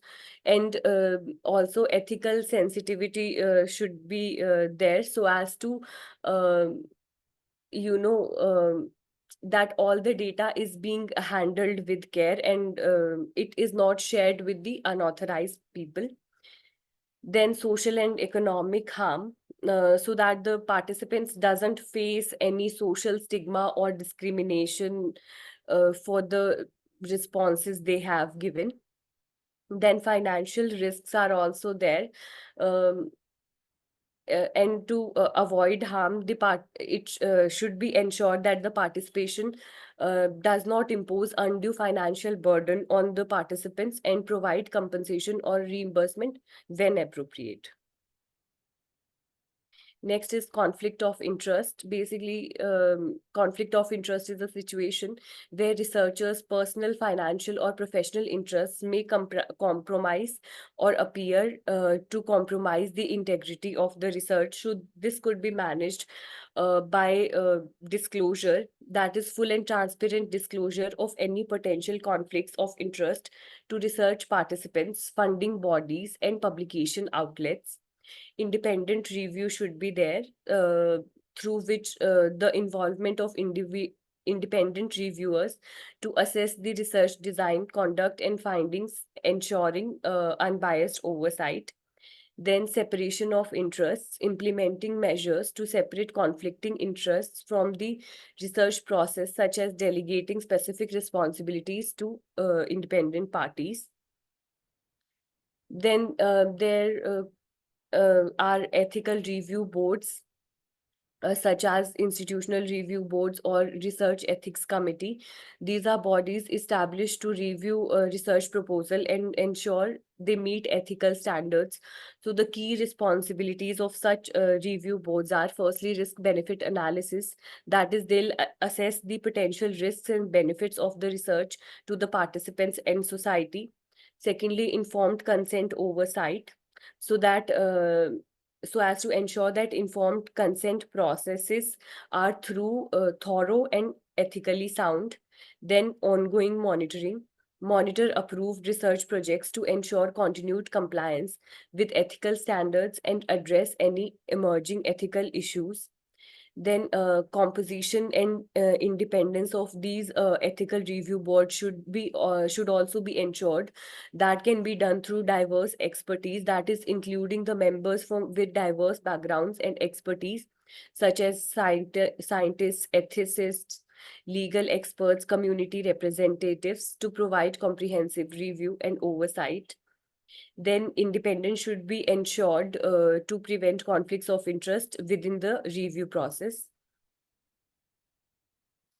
Next is ethical considerations in different research types. So in clinical research, the patient safety and clinical trial should be ensured by adhering to the safety protocols, regulatory requirements.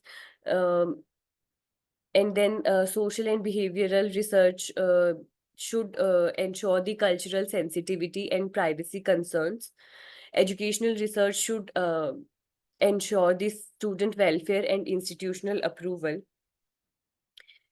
So there are various ethical issues in data management, such as data fabrication and falsification. So as to avoid that, integrity of data should be assured by avoiding any practices that compromise the integrity of research data, including fabrication.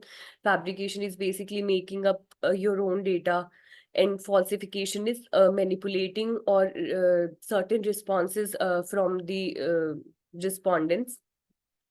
So ethical reporting should be ensured to to make sure that accurate and honest reporting of research findings, including negative results and limitations. So plagiarism should be avoided by proper attribution and academic honesty. Data sharing and transparency should be ensured through responsible sharing and open science.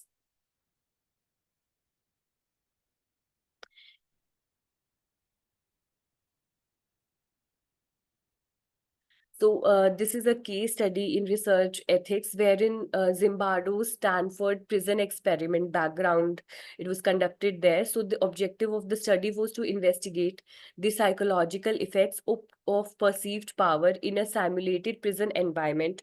It was conducted by Philip Zimbardo in 1971.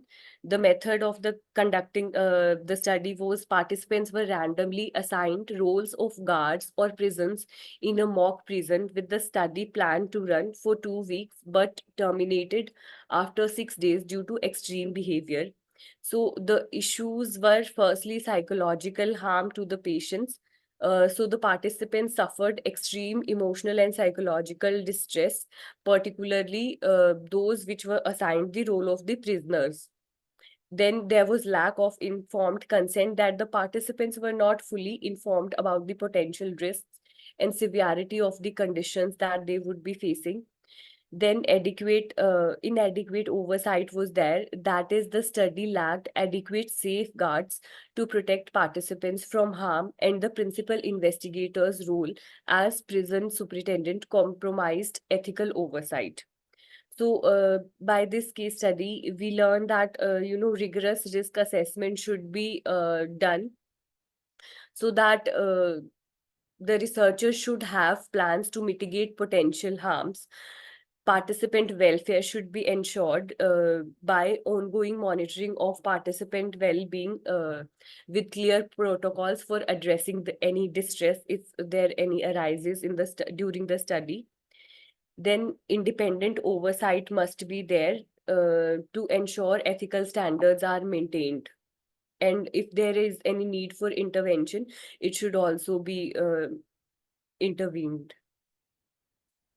So the second case study is Facebook emotional contagion study, wherein the objective of the study was to examine if emotional content in Facebook news feed influences users' emotions. It was conducted by researchers in collaboration with Facebook in 2012. So the method of the study was Facebook manipulated the news feed of nearly 7 lakh users to display either more positive or negative content without users' knowledge. So ethical issues were there because the participants were not aware about this, and their news feed was being manipulated. Then psychological harm was obviously there because of the potential emotional impact on users who were exposed to the manipulated content. Then the lack of transparency about the study's goals and methods. So the lessons learned through this are, firstly, informed consent should also be there in digital research. Transparency and trust must be there. Ethical use of the data. Even if it is being collected by the researchers online, even then it should be used ethically. So some of the emerging ethical challenges which are recently evolving are, firstly, the use of AI and big data, because privacy and consent are two of the big part of the research when the data is being collected through various websites, by studying the consumers' social media usage and such. Then algorithmic bias, wherein the identifying and mitigating biases in AI algorithms could lead to unfair or discriminatory outcomes. Also, in the second challenge is the global collaborative research, wherein ethical standards should be there across various. Sorry to interrupt you, ma'am. Yes, ma'am. Ma'am, The time is. we are running out of time. Okay, so this is the last slide, ma'am. So ethical standards should be there, equitable partnership should be there so that different regional researchers get represented equally. And in online research, digital privacy and informed consent should be there. So that is all. If anyone has any questions, please ask.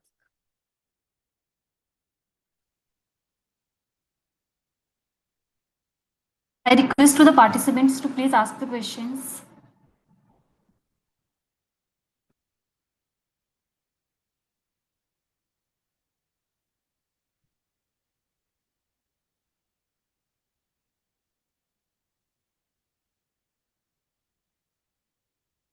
Okay. I think I would like participants are all the clear. participants, if anyone has any queries, please ask.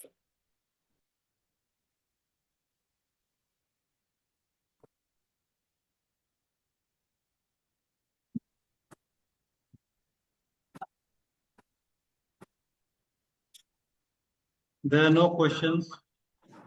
So you can please move to the Okay, next. sir. Yes, sir. Thank you, Anuba ma'am, for Thank your you. enlightening talk. Thanks for the chance. Your exploration of ethical considerations in research practices was highly informative. Thank you, ma'am. Next, we have Miss Arshu ma'am. She is an assistant lecturer at Institute of Hotel Management. Over to you, ma'am. Please proceed.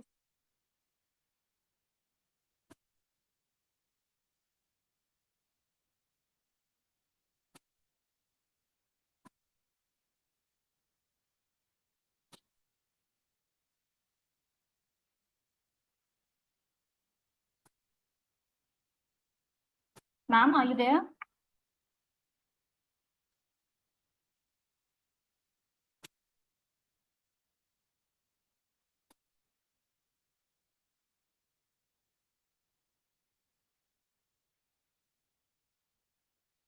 Am I audible? Call the next participant. Okay.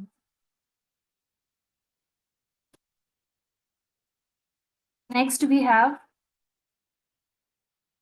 Miss Dharamshila. She is a research scholar at Guru Ghasidas Vishwavidyalaya, Bilaspur.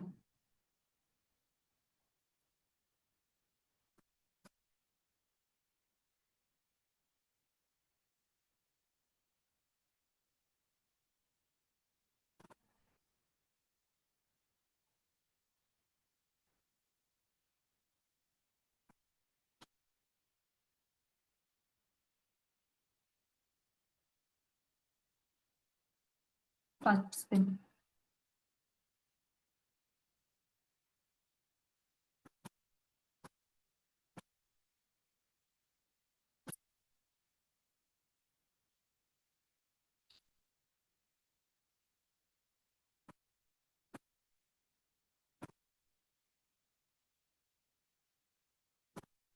Hello, am I audible?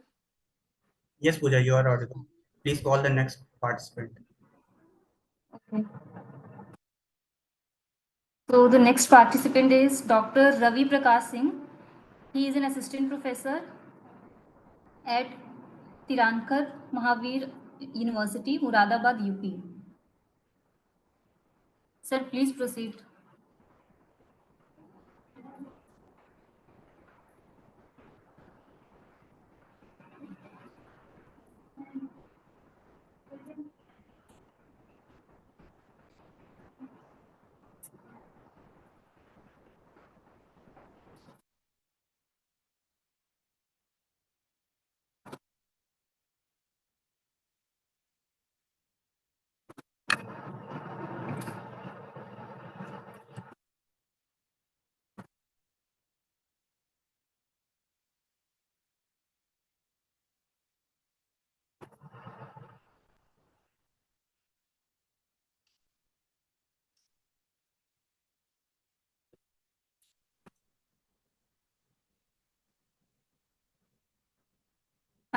Sir is also not there.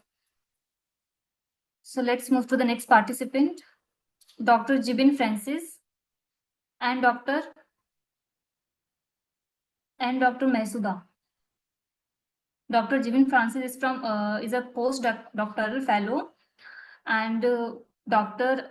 M. Subha is an associate professor and head, MIT University, Chennai.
Dear participants, please mark your attendance whoever is present in the conference so that we can call accordingly.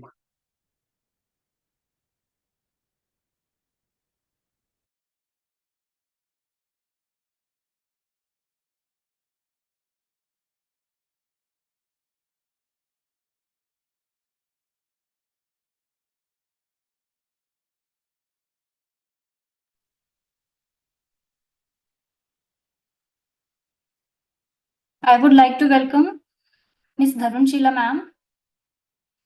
She is a research scholar, Guru Ghasidas Vishwavidyalaya, Bilaspur.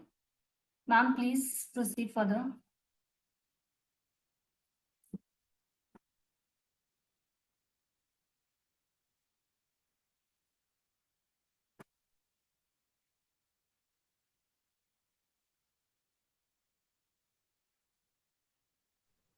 Dharmshila ma'am, are you here?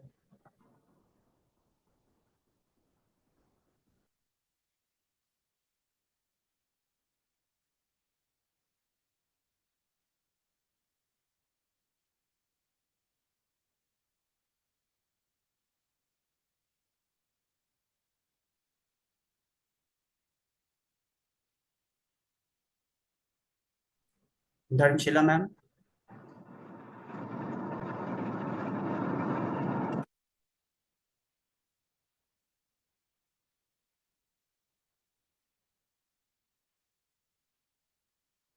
Sir, can we present after some time? Actually, network issue here. My Wi-Fi not working. Okay, no issues. Thank you, sir. Okay, so our next participant is Miss Anshu. She is an assistant lecturer at Institute of Hotel Management. Ma'am, please proceed further.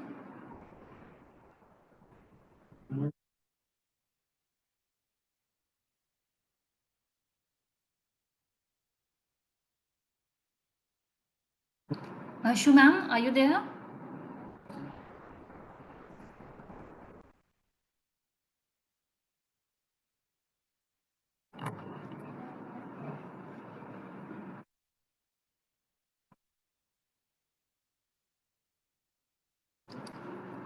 Ma'am, can you hear me?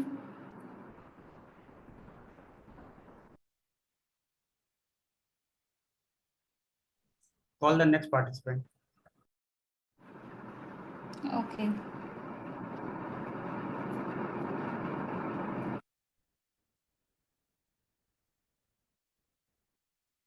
So our next participant is Dr. Ravi Shankar Prakash Singh.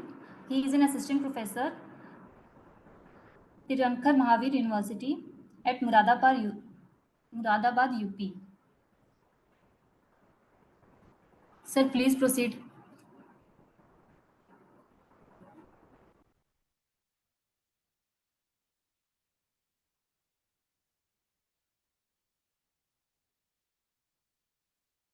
Dr. Ravi Prakash Singh, sir, are you there?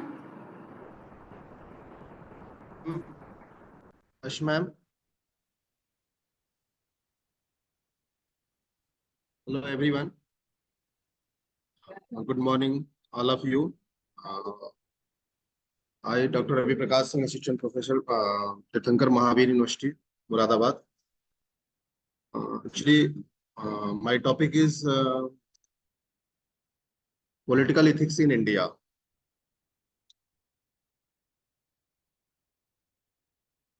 Hello. Hello. Yes. You are audible. Please continue. Okay.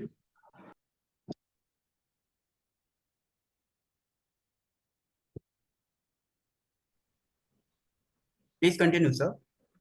हाँ sir.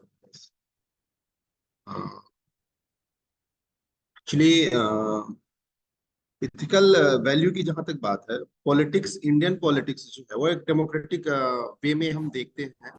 और जैसे कि अगर किसी भी democratic country का अगर हम इथिकल वैल्यू की बात करें तो सबसे मेन चीज है कि वहाँ के जो लोग हैं, वहाँ के जो वहाँ की जो पब्लिक है, वह बेसिकली जो है लिबर्टी, इक्वलिटी और फ्रेटर्निटी की बात करती है. एक्चुअली जो वैल्यूज हमारे डिसाइड हुए हैं वह एक्चुअली जो यह कहा जा सकता है कि नैतिकता कर्तव्य की भावना पर बल देती है और उचित और अनुचित के बीच अंतर करना सिखाती है.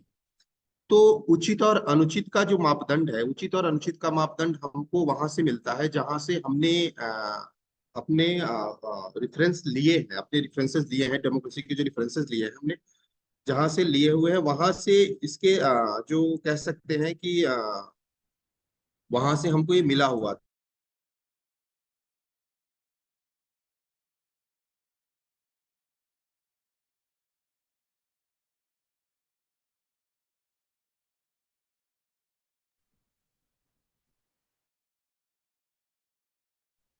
Sir, your voice is not coming.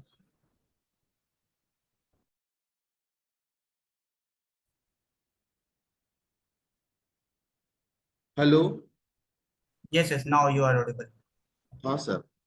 तो जैसे नैतिकता, जहां तक इस प्रकार की नैतिकता की बात है तो इसमें जो है हम जहाँ राजनीतिक नैतिकता की जहां तक बात होती है तो लोग जो है स्वयं को एक राजनीतिक समुदाय के सदस्य के रूप में देखते हैं और वह किसी भी देश के नागरिक होते हैं. तो नागरिक होने के नाते उनका जो दायित्व है, उनकी जो जिम्मेदारी है वह जो है हमें एक भावना जागृत करने को सिखाती है कि हम ऐसी भावनाओं को अपने अंदर विकसित करें जो स्वार्थ रहित हो, जिसमें स्वार्थ की कोई स्थिति ना हो, बल्कि हमारी जो जो हमारे कार्य है, हमारी जो भावनाएं हैं, वह सार्वजनिक हो, सार्वजनिक कारणों से प्रेरित हो, और दूसरे लोगों को जो है, दूसरे लोगों की स्वतंत्रता को, एकजुटता को, भाईचारे को, और अपने परंपराओं और संस्कृतियों को जो विरासत में हमें मिली है, उनके मूल्यों को सहेज के रखें। और इसके लिए हमें आवश्यक है कि जो हमारे रक्त संबंध है, जैसे हमारे जो ब्लड रिलेशन है, ब्लड रिलेशन के अलावा भी सोसाइटी के और तरह के जो लोग हैं, चाहे वो किसी भी रिलीजन के हों, किसी भी धर्म के हों, किसी भी जाति के हों, उन सब के साथ हम एक भाईचारे फ्रेटर्निटी का रिलेशन डेवलप करें, और उसके साथ भाईचारे के साथ और बंधुता के साथ रहें। तो यह जो हमारा कल्चर है, यह जो हमारी नैतिकता है, यह नैतिकता हमें विरासत में मिली है, और यह एक डेमोक्रेटिक कह सकते हैं कि हमें जो एक ट्रेडिशन जो मिला है, यह एक डेमोक्रेटिक वे से मिला है। क्योंकि अगर हमारे अंदर लोकतांत्रिक मूल्य नहीं होंगे, हमारे नेताओं में अगर हमारे जो पॉलिटिकल लीडर्स हैं, अगर उनके अंदर भी अगर कह सकते हैं कि मोरालिटी वैल्यूज नहीं होंगे, तो फिर वह किसी भी तरह से हमें जो हमारे अंदर जो पॉलिटिकल कल्चर डेवलप होगा, वह इथिकल डेवलप नहीं हो सकता। क्योंकि पॉलिटिकल मोरालिटी में सबसे बड़ी बात यह है कि हमारे अंदर जो मोरालिटी है, जो नैतिकता है, उसमें जस्टिस होना चाहिए। जैसे लोग जो है वह पूरी तरह से निष्पक्ष हो, तो एक दूसरे के साथ राजनीतिक रूप से सहयोग करें, सबके साथ भाईचारे के साथ रहें। और दूसरी चीज की जो उनके जो सरकार द्वारा बनाई गई पॉलिसीज हैं या रूल्स और रेगुलेशन है, उन सबको फॉलो करें। जैसे अभी करंटली हम बांग्लादेश की स्थिति देख रहे हैं, तो बांग्लादेश को अगर हम रियलाइज करें तो हमें महसूस होगा कि वहां पे जो सबसे बड़ी कमी है वह यही है कि वहां का जो पॉलिटिकल कल्चर डेवलप हुआ है, वह पूरी तरह से मोरालिटी लेस है। वहां पे पॉलिटिकल वैल्यू का कोई मतलब ही नहीं है। वहां जो हो रहा है, या फिर अदर्स, जैसे हम एग्जाम्पल किसी भी चीज का ले सकते हैं, कि जहां भी इस तरह की अराजकता, अनार्की की सिचुएशन आ जाती है, अराजकता की स्थिति आ जाती है, वहां पे यह चीजें जो है हमें आइडेंटिफाई करनी होती है कि वहां की स्थिति जो है वो पूरी तरह से इथिकल नहीं है। और वहां की गवर्नमेंट ने जो पॉलिटिकल कल्चर डेवलप किया है, वहां की सरकार या वहां के लोगों में जो पॉलिटिकल कल्चर डेवलप है, वह इथिकल नहीं है। क्योंकि वहां पे जब तक पॉलिटिकल वैल्यू लोगों को बताई नहीं जाएगी, जब तक सिखाई नहीं जाएगी, और उनको जब तक डेमोक्रेटिक तरीके से उनको ट्रेन नहीं किया जाएगा, तब तक जो है उनके अंदर कहा जा सकता है कि एक मतलब पॉलिटिकल वैल्यू या मोरालिटी जो है वो डेवलप नहीं होगी। तो सबसे बड़ी यह जिम्मेदारी जो है वह सबकी है। हम सभी जो है वह जो है एक या तो टीचर है या स्टूडेंट है। टीचर तो हमेशा स्टूडेंट रहता है। तो एज अ टीचर या जिम्मेदारी, या एज स्टूडेंट हमारी जिम्मेदारी है कि हम जो है इस तरह से माहौल बनाएं, इस तरह से माहौल क्रिएट करें, और सार्वजनिक जिम्मेदारी लें कि हम अपने साथ साथ और लोगों को भी इस तरह से ट्रेन करेंगे जिनके अंदर जो है मोरालिटी डेवलप हो, और जो इथिक्स है, जो जो सोशल इथिक्स है, पॉलिटिकल इथिक्स है, वह उनके अंदर हम डेवलप करें। और लोगों को ऐसे मोटिवेट करना चाहिए कि उनमें जो नैतिकता के उच्च मानक है, जो उत्कृष्ट मानक है, वह जो है उनके साथ सदैव चलता रहे, और इसकी वह गारंटी भी ले। क्योंकि जब भी कोई व्यक्ति है, जैसे अमूमन हम देखते हैं कि पॉलिटिक्स में आने के लिए, जैसे अगर हम कौटिल्य का मैं अगर रेफरेंस दूं, तो कौटिल्य जो है ये कहता है कि अगर राजा बनना है या शासक बनना है, तो आपको जैसे है वैसा दिखना नहीं चाहिए। तो हम अपने कल्चर को जो डेवलप कर रहे हैं, हम जो पॉलिटिकल कल्चर अगर लोगों को प्रोवाइड करा रहे हैं या उपलब्ध करा रहे हैं, तो हमें इस सारी चीजों को ध्यान में रखना पड़ेगा कि अगर सार्वजनिक पद पे अगर कोई भी है, हमारा अगर कोई रिप्रेजेंटेटिव ही है, अगर किसी भी पॉलिटिकल पार्टी का रिप्रेजेंटेटिव है, तो उसको एक मोरल जो है वह उनके लिए क्राइटेरिया डिसाइड करनी होगी। एक जो है नैतिक मानदंड उनके लिए निर्धारित करना होगा कि वह जो है अपने वक्तव्यों से, अपने विचारों से, अपने एक्टिविटीज से किसी भी तरह से कोई ऐसा काम ना करे जिससे लोगों को एक जो कहा जा सकता है कि उनको जो पॉलिटिकली एजुकेट किया जा रहा है या उनको जो सिखाया जा रहा है, उसमें उनमें कहीं भी इथिक्स या मोरालिटी की कमी हो। क्योंकि हमारा जो कल्चर है, हमारा कल्चर ही हमें इथिकल जो है वैल्यू सिखाता है, और वही हमें इस चीज को मतलब प्रेरित करता है कि हम कैसे जो है आने वाली पीढ़ी को या अपने समाज को इथिक्स या मोरालिटी जो है सिखा पाए। तो सबसे मेन चीज है कि कोई भी अगर पॉलिटिकल इथिक्स की जहां तक बात करें तो सबसे मेन चीज है कि अगर आप पॉलिटिक्स में आना चाहते हैं तो सबसे बड़ा जो उसका इथिक्स है, उसमें आपको यह मानना पड़ेगा कि आप निस्वार्थ भाव से आ रहे हैं, आप एक समाज सेवा के लिए आ रहे हैं। यह हमारा इथिकल वैल्यू है कि हम पॉलिटिक्स को चूज, हालांकि अभी आप अगर इस अगर थियरी को अगर आप प्रैक्टिकल से अगर कंपेयर करेंगे तो दोनों में जमीन आसमान का फर्क आएगा। क्योंकि जो थियरी कहती है कि अगर आप इथिकल वैल्यू की बात करते हो तो पॉलिटिकल इथिक्स में हमें निस्वार्थ भावना से अपने समाज की सेवा करने के लिए, अपनी सोसाइटी की सेवा करने के लिए जो है हमें पॉलिटिक्स में आना चाहिए, आना है। और हमें पॉलिटिकल एस्पेक्ट को इस तरह से यूज करना है कि सोसाइटी का ज्यादा से ज्यादा लाभ हो और वो ज्यादा से ज्यादा लाभ कर सके।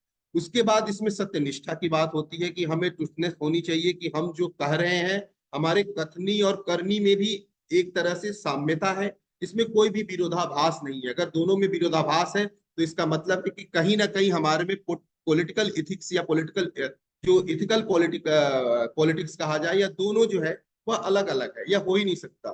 तीसरी चीज की हमारे अंदर जो है अकाउंटेबिलिटी होनी चाहिए, हमारे अंदर जो है जवाबदेही भी होनी चाहिए कि अगर हम रिस्पॉन्सिबल हैं, अगर हम किसी भी पॉलिटिकल पोस्ट पे हैं या फिर हम अगर रिस्पॉन्सिबल हैं कहीं पे, तो हमें जो है क्या है कि हमारी वह जवाबदेही होनी चाहिए कि जो उचित हो रहा है उसकी भी हमारी जिम्मेदारी है, और जो अनुचित या गलत हो रहा है उसकी भी जिम्मेदारी हमारी है।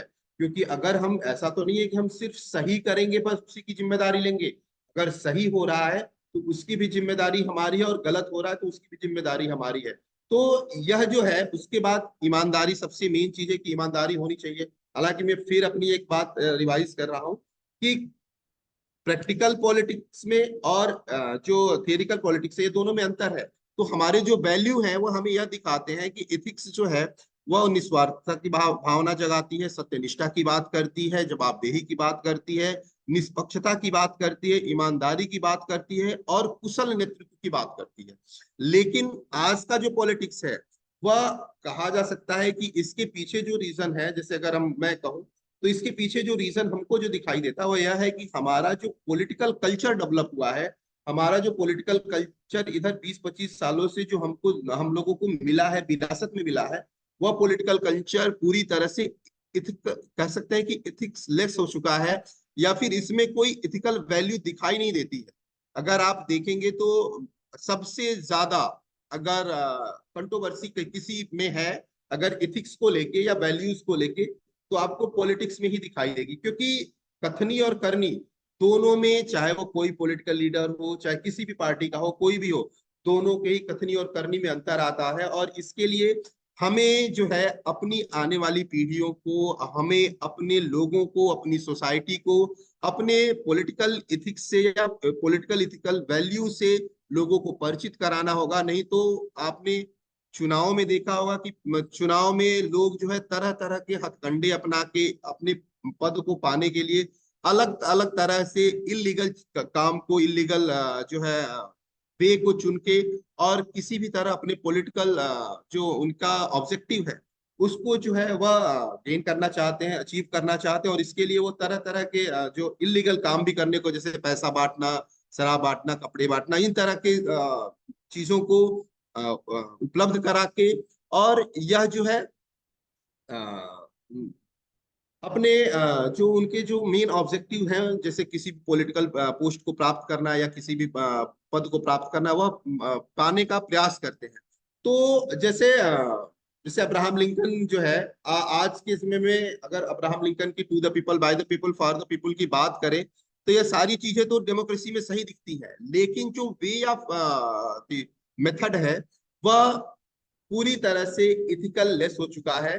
और यहाँ पे जो कहा जा सकता है कि जो एक मोरल वैल्यूज है, मोरल वैल्यूज और पॉलिटिकल वैल्यूज में एक अंतर दिखाई देने लगा है, जिसकी सुधार की हमें आवश्यकता है। थैंक यू, आप लोगों ने हमें मौका दिया और इसके लिए बहुत बहुत धन्यवाद। Thank you, sir. Now I request participants to please ask the questions.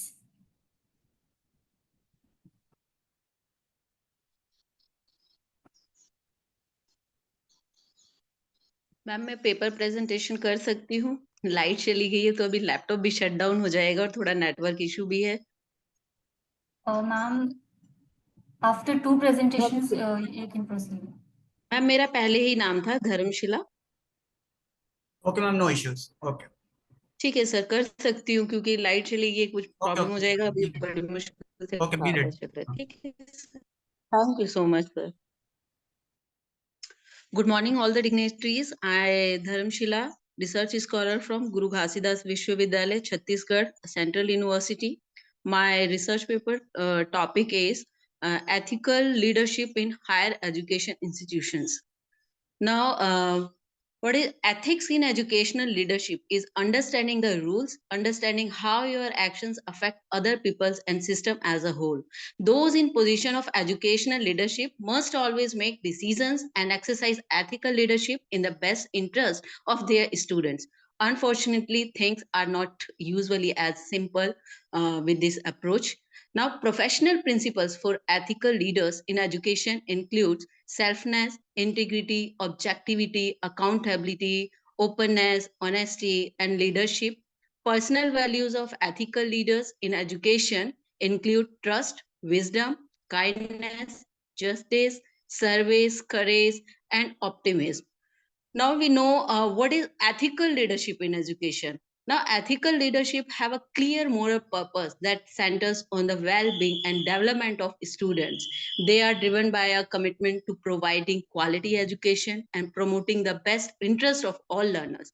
Ethical leadership is also defined as leadership demonstrating and promoting normatively appropriate conduct through personal actions and interpersonal relations. When you boil it down, the really means the ethical leadership is defined as putting people into management and leadership position.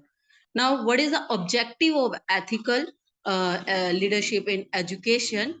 Now, among the main aims of ethics and value education are the following now to stimulate ethical reflections, awareness, autonomy, responsibility, and compassion in children, to provide children with insight into important ethical principles and values, equip them with intellectual capacities like critical thinking, reflections. Now, we know about that 4V model of ethical leadership. Now, 4V model align the internal belief and values with the external behaviors and actions for the purpose of the common good. Now, the 4 V's stand for values, vision, voice, and virtue. The characteristics that help create a strong ethical leaders. Now, what is effect of ethical leadership? Now, history has shown down the ethical leadership significantly impacts employees' engagement. When leaders consistently display ethical behaviors, they establish a culture of trust and fairness, leading to increased employee satisfaction and commitment. Now, ultimate goal of ethical leadership is to make world more humane. It involves creating an environment of fairness, equality, and respect within an organization, and prioritize the collective goods over individual gain. Now, yes, ma'am. Yes, sir. Now, framework for ethical leadership in education. We already had professional principles for ethical leadership in education: selfness, integrity, objectivity, accountability, openness, honesty, leadership. Now, personal values of ethical leadership in education: trust, wisdom, kindness, justice, service, courage, and optimism. Now, importance, we can go through have ethical leadership in education. What is the important? Now, educators have to take advantage of every opportunity to demonstrate through their behavior the values and moral. Students will rely on the ethical guidelines throughout their lives, including respecting self and others in interpersonal communication, behaviors, and ecological sustainability. Serving and supporting a personal connections to the educational institutions, its staff, students, and the public. Consistent practice for leaders in being a role model in everything they do. Community collaboration in classrooms, educational communities, and society. Now we can conclude this in instilling sense of ethics in tomorrow's education leaders.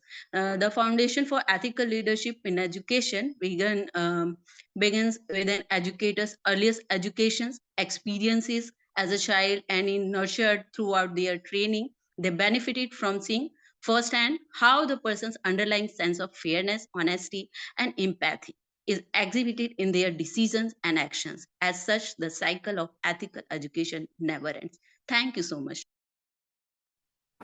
Thank you, ma'am. Participants have any questions?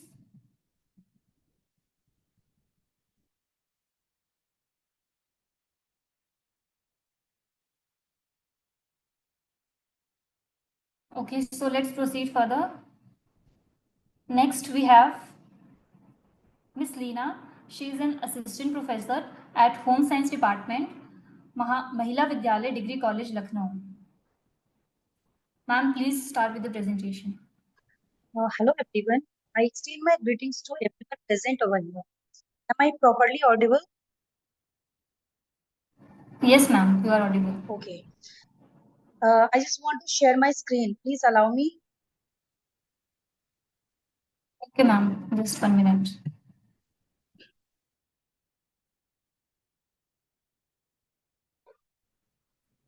Varun sir, please allow.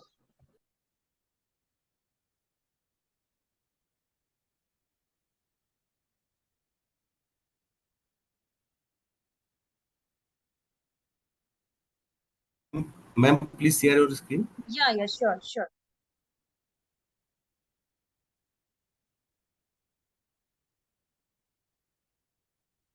Is the screen visible?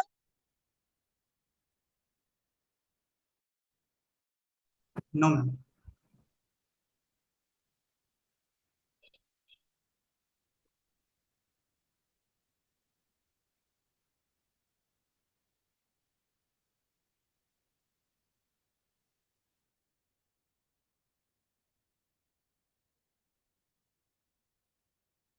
I think it's visible now. Yes, now it is visible. Okay.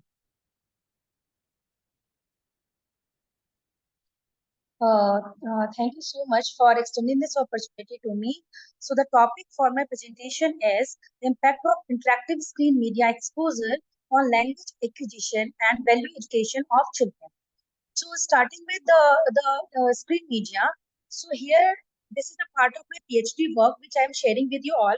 However, my study was limited to the language acquisition only, but I have tried to relate it with the value education of children because I have related during my research work that it impacts highly to the value education of a child.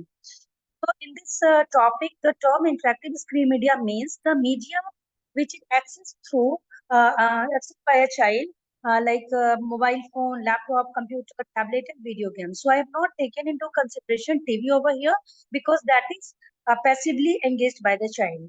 So the language acquisition means the process by which a child acquires the capacity to perceive and comprehend language as per the age. It includes both the expressive and the receptive language. And for my study as a preschool child, I have taken the 3 to 6 years child into consideration. So why I have taken screen media for my topic discussion is in today's era, online teaching has become an integral part of curricula, shaping the educational landscape for preschoolers. Also, regardless of personal preferences, online learning is ubiquitous. You can see the image where the total number of smartphone users in India has increased tremendously. I have taken from 2008 till 2017, and we cannot think about the increase in the users during COVID era and beyond that. So, what is the importance of value education? When we talk about preschool child, we talk that 80% brain development occurs till the age of 8 years, and many of the speakers have talked about the ethical values, moral values, what I believe, and many researchers, many theorists believe that the foundation of which is laid during the preschool years only. Rather than legal laws, rather than making any laws, the social norms, the social law, and the intrinsic values matters a lot. The importance of value education encompasses children teaching children moral values, ethics, and the social behaviors, which is crucial for developing responsible, empathetic, and socially aware individuals. What are the positive effects of screen media on value education? So here I have not taken many things into considerations. I have just taken a few examples and the impact of which is on the particular child. Shows like Sesame Street and Mr. Rojo's Neighborhood, it teaches the values such as kindness, empathy, sharing, and cooperation through engaging content. Also, some story cartoons that emphasize the importance of honesty, such as the classic tale of Pinocchio, which benefits results into the reinforcement positive behaviors and ethical understanding in a child. Also, the second thing is that the exposure to diverse culture. Like we can see some documentaries and the multicultural programs and also some global news which impacts the child to expand their horizons, they foster their appreciation and respect for different cultures and traditions. For example, some shows like Dora the Explorer, it introduces the child to diverse culture and languages. So by this, child will not say that this is right and this is wrong. So a thing which is right to a child in his social context may be wrong to another child in a different living in a different social context. So the value inculcated in the preschool years only is the moral dilemmas and storylines. So here with this moral dilemma, I remember the Kohlberg theory of moral development, which he gave the challenge to the some situation to the child, and they try to say ki, as the age increases, whether the child has been mature in the taking the decisions, taking the moral values into consideration or not. So many stories, they teach the child how to develop problem solving skills and ethical reasoning. Also, many screen media channels and many apps inculcate the cooperation and teamwork activities. Like these days, children like the show Paw Patrol a lot, where there are many characters who are called for any rescuing for any particular situation where a single particular friend fall in a trouble and then he calls his whole team to support him back. So these kind of apps and these kind of shows, they inculcate the collaborative effort and collaborative behavior. They help in solve the problems and to help other these kind of values in the child. Coming to the negative effect of screen media on value education, it gives the exposure to violence and aggression. So, need not to mention that there are many violent TV shows, movies, and video games. Also, there are many shows. So, we have seen many students, many children committing suicide by observing these some games on the mobile and apps. So, these are the values which they are learning and which they are exposed to from the screen media things. The risk is that it impairs ability to distinguish between acceptable and unacceptable actions because the growing years, especially the preschool years of which I am talking about, this is the growing years and in which the child is not fully mature to take the decision which is right and which is wrong for the child. And this is the age in which if the child is exposed to violence and aggression, it may impact his parenting. Again, it emphasizes the materialism, also unrealistic portrayals and social comparisons. So this is the thing of which many adults, many grown-ups also falls into. Like they cannot differentiate that this is fantasy and this is the real world. People this happens or this actually happens in a family like system. The children also believe that whatever can ask for the parent, they can provide us. So these are the certain things which hotels them to, and which also they are not able to do the social comparisons. Coming to the strategies for mitigating negative, what to do? There must be a parental mediation. Parents must co-view and discuss with the child what is right and what is wrong. They situations where the child is not able to derive what exactly is the moral lesson from a particular app or from a particular story or a show, the parent must try to relate the child that okay, this is the moral value, this is the moral thing. value education you are taking away from this particular app or store. The parent must set the limit of screen time regulation, and also the parent must choose the content which the child is going to watch. They should choose age-appropriate and educational content, and they must avoid violent and materialistic shows. They should model positive behavior in front of the child, and media literacy programs should be initiated by the government. So I am talking about the educational policy interventions, what can be done. So media literacy programs can be initiated by the schools at the local level and by the government at the larger level. So regulation of advertising. Many advertisements, they just portray children in a very different way. So this child may promote some unhealthy or you can say some negative values. So coming to the conclusion, we must apply the balance approach. Media has both positive and negative effect on value education of a child. Through parental mediation, educational initiatives, and supportive policies, the negative impacts can be mitigated. So the platform is now yours.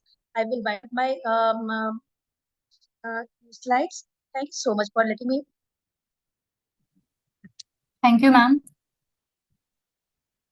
Participants have any questions? Please ask. Hello ma'am, क्या मैं बोल सकती हूँ? मुझे थोड़ा जल्दी कहीं जाना था, तो क्या मुझे परमिशन मिलेगी? Ma'am, after two candidates, you can give your presentation. Okay sir.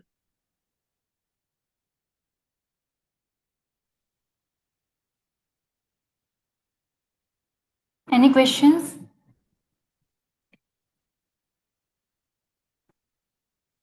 I request Tejaswini ma'am and Anubha ma'am to please ask the questions from the participants.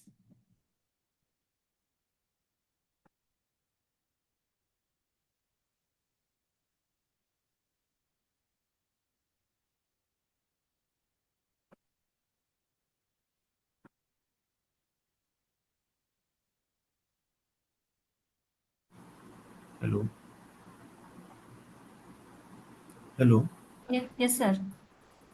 Ma'am, can you share your PPT again? Yeah, sure. Again, I have been disabled, so please allow me to share. Yes.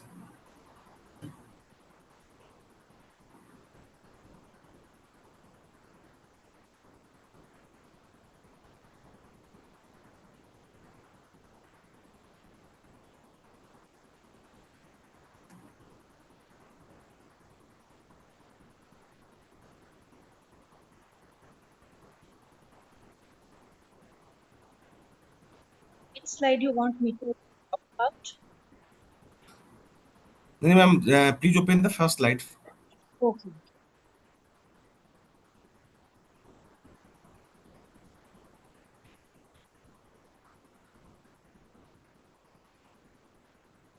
Ma'am, can you explain what drives you to do research on this topic?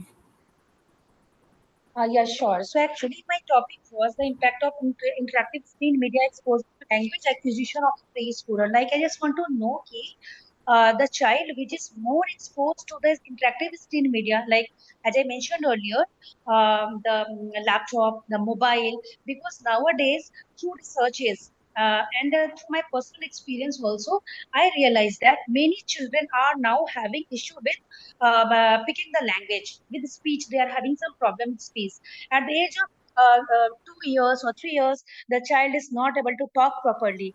So earlier these issues were not there. Earlier they were having a joint family system, but nowadays they are having a nuclear family system where both parents are working. So now the children are being exposed to these things more.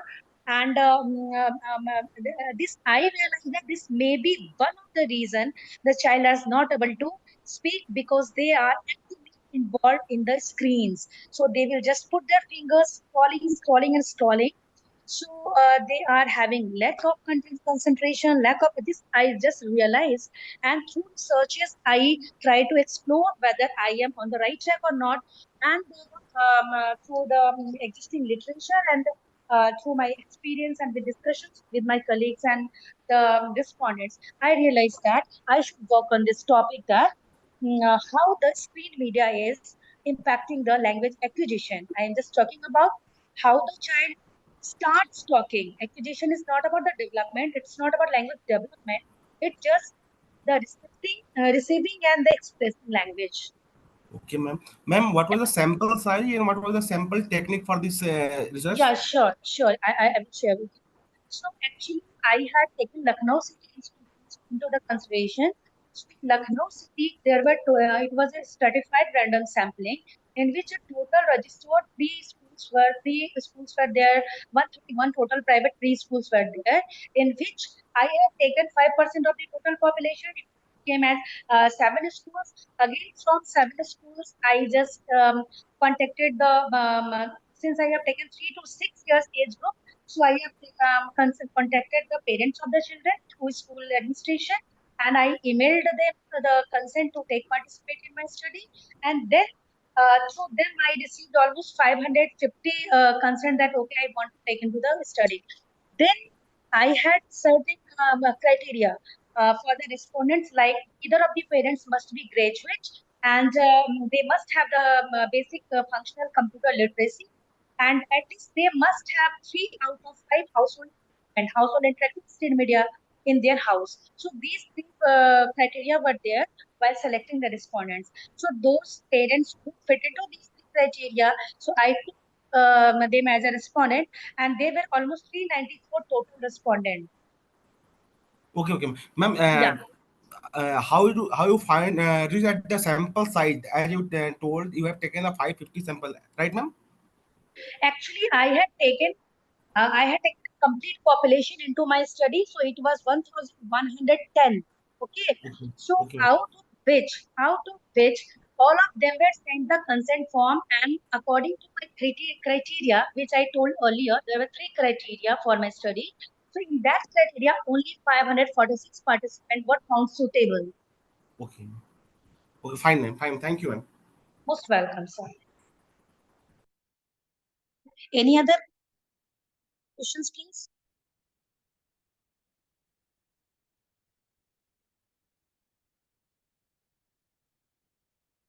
Pooja, can you call next participant? Yes, sir.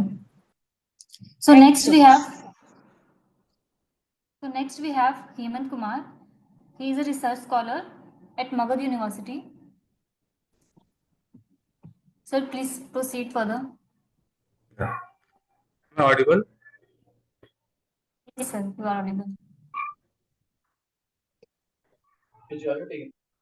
Sharing it my screen, kindly accept the request.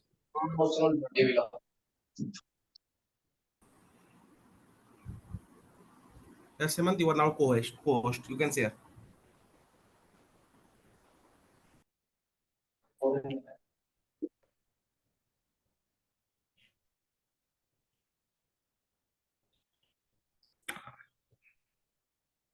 Hello.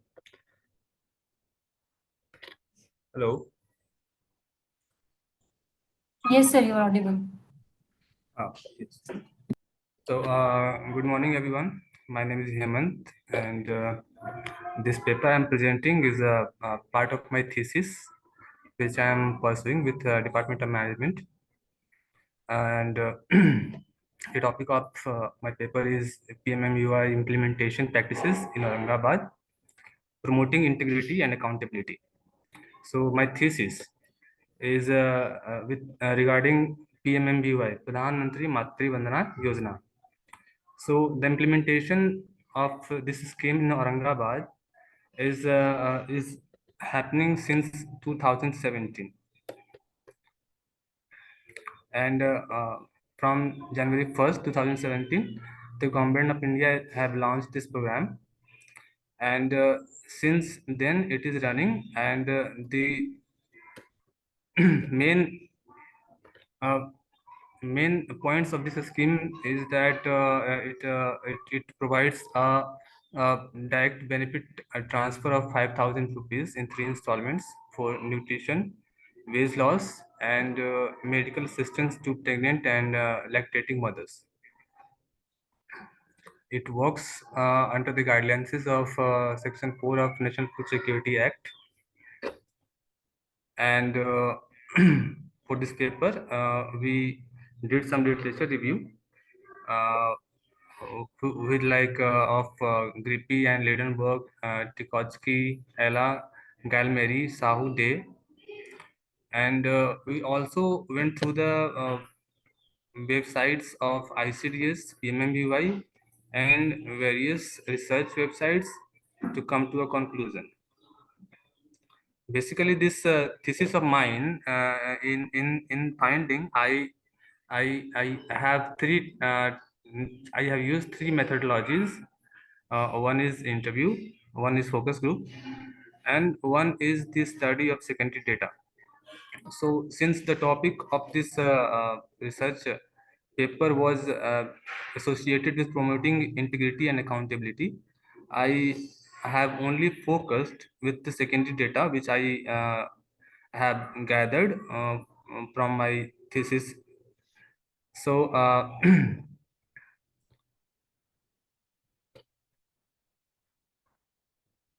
in my paper, I come to a finding and conclusion that the integrity and the accountability of converging departments. Converging departments means the ICDS works with various departments like Panchayati Raj, health department, and irrigation department, various departments which are involved with people at ground level. Ground level assistance from Department of Health and ICDS also were given to the beneficiaries and non-beneficiaries from the initial days of pregnancy to the child vaccination. Pre-pregnancy and post-pregnancy assistance were given, and these all assistances were given by the Anganwadi workers, the ASHA, and other local members of the scheme. Data is actually attached with my paper. I haven't attached it in this slide because it wasn't. No, I didn't have that much of time. Thank you. Thank you so much. Hemant, Thank you, sir. what was your actual objective of the paper? The objective of to find the integrity and no. Hello.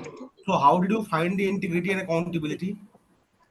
Sir that is what I am saying the integrity and accountability जो है वो मैं तो मतलब beneficiaries और non beneficiary से तो भी ऑब्जर्व कर नहीं सकता था।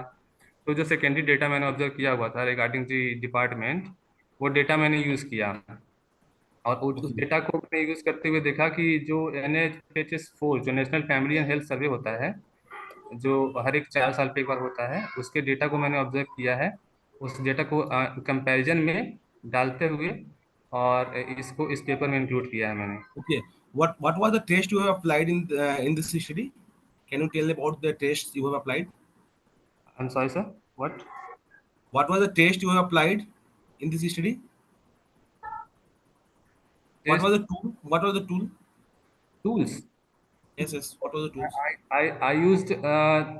I used focus group with beneficiaries and non-beneficiaries, and interviews with the officials, and the secondary data was available with the department and was also available public with the on the websites of the concerning departments. So that all I used.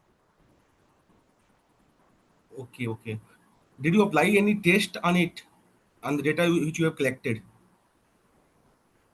I'm not getting a question, sir. I'm sorry. I'm really sorry. Dear man, Hemant, did you apply any test on the collected data? मतलब data मेरा सही है या नहीं, ऐसा कुछ? कोई test आपने लगाया जो डेटा आपने कलेक्ट किया था, कोई टेस्ट आपने लगाया था? नहीं सर, अभी तक तो ऐसा कुछ नहीं है। देन आप कंक्लूजन पे कैसे पहुंचे कि आप जो इंटीग्रिटी अकाउंटेबिलिटी टेस्ट कर रहे हैं वो एक्चुअल में एग्जिस्ट करता है या नहीं?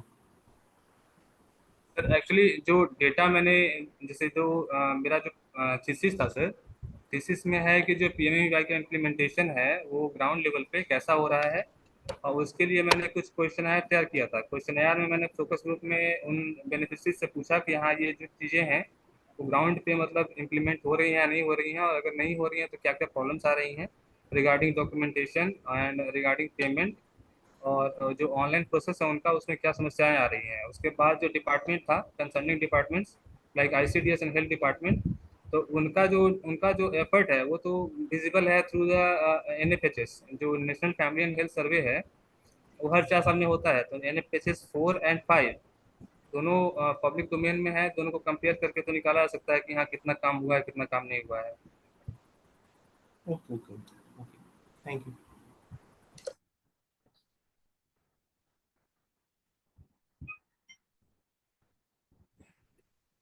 Any other questions?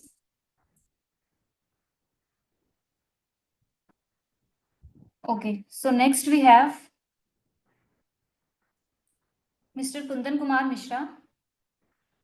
He is a research scholar at Magadh University. Over to you, sir. Yes, ma'am. Thank you. Honorable Chairperson of the session and dignitaries joined here, I put the greetings of the day to all of you. Thanks the organizer of the seminar to provide the opportunity to share my view on the extracurricular activity, better remedy to promoting human value. Now I want to start with my presentation, ma'am. Hello? Sorry, sir? Yes.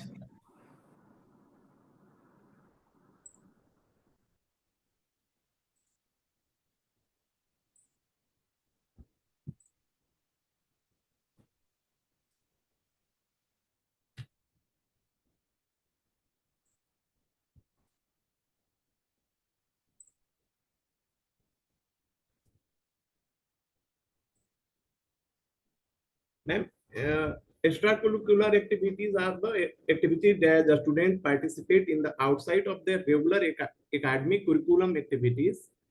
These activities are not a part of a standard academic requirements, but are often encouraged as they contribute to personal development and growth of the children and a student as well as the teachers. They can include sports, clubs, music, drama, volunteer work, and other interests or hobbies lies to the human being. Engaging in extracurricular activity can help a student to develop their skill, build friendship, and enhance their college application or resumes.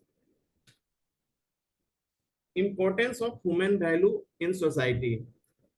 Human value are essential for the functioning as well as being of society.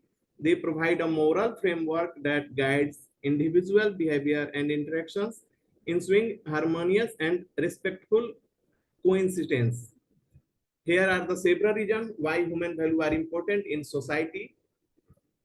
Promote social harmony, enhance quality of life, guide ethical behavior, support community developments, foster personal growth, promote justice and equality, sustain peace and stability. For understanding the development of human value, the following interactive initiative has been taken by higher education institution to develop empathy, respect, and integrity. Regularly, the higher education institutes organize a sports meet, interdepartment essay and extemporary competitions, group discussion, role playing, national service scheme activity, national cadet corps activities, a scout and guide activity, cab and bulbul activities. Historical prospects regarding the same.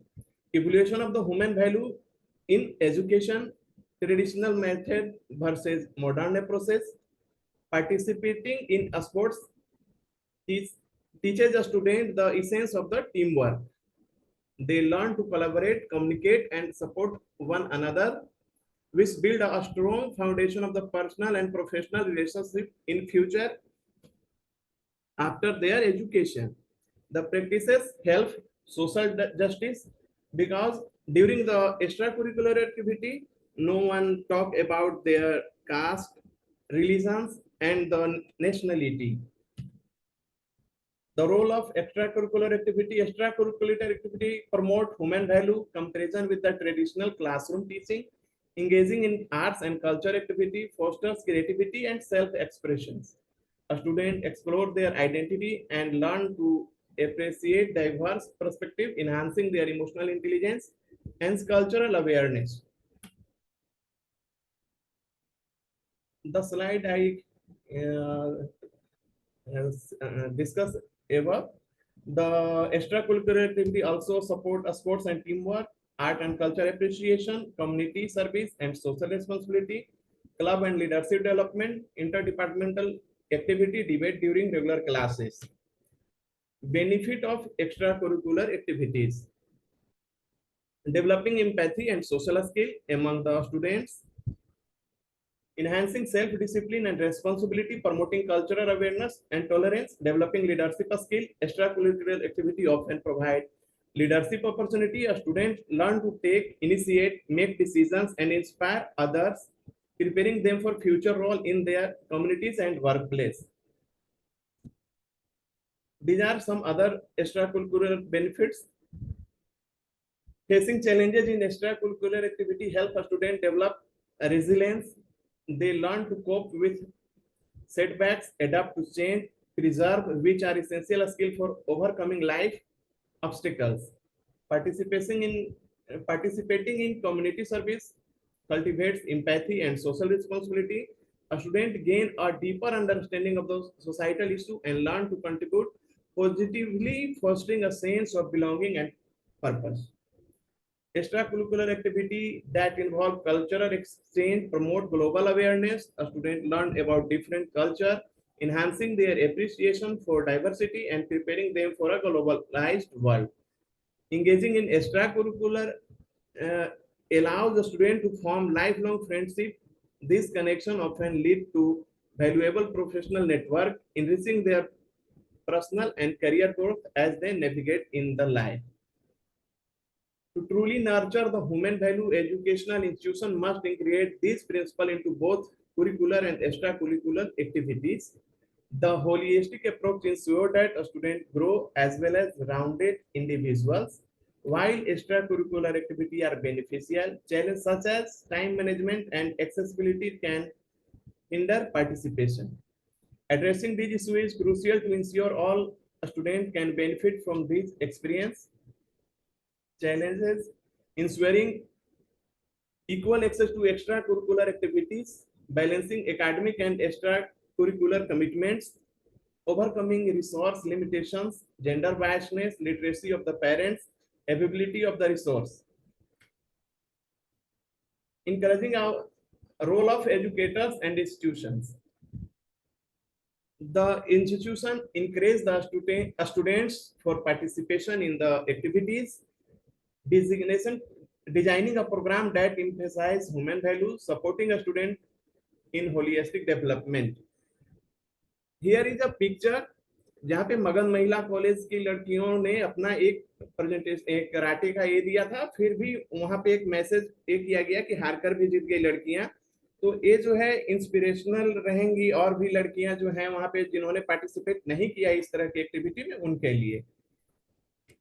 The next, parental involvement. Encourage children to participate in the extracurricular activities, supporting and recognizing their achievements, collaborating with the schools, motivational session for parents of the rural area, because in rural side no any like a stadium or other things are available for the activities like sports and other things. So motivational session for the parents of the rural area must be incorporated by the universities or departments. Future direction: innovative approach to integrating extracurricular activity with the human value education, predicting future trends and impacts, add-on activities, massive intra participation, because एक department के बच्चे दूसरे department में नहीं जा पाते हैं, तो हम लोग एक दूसरे डिपार्टमेंट के साथ कोरिलेट करके एक मैसिव इंट्रा डिपार्टमेंट पार्टिसिपेशन भी ऑर्गेनाइज कर सकते हैं, जिससे उनका डेवलपमेंट हो। Conclusions: in conclusion, nurturing human value through extracurricular adventure is essential for holistic development. By fostering teamwork, creativity, resilience, we prepare a student to thrive in life and contribute positively to society. Thank you everyone to listen me. Thank you, sir. Any questions from participants? Yes, I have a question. Please share your screen. I'm not able to see your PPT. Please come on the first slide. Yes, sir.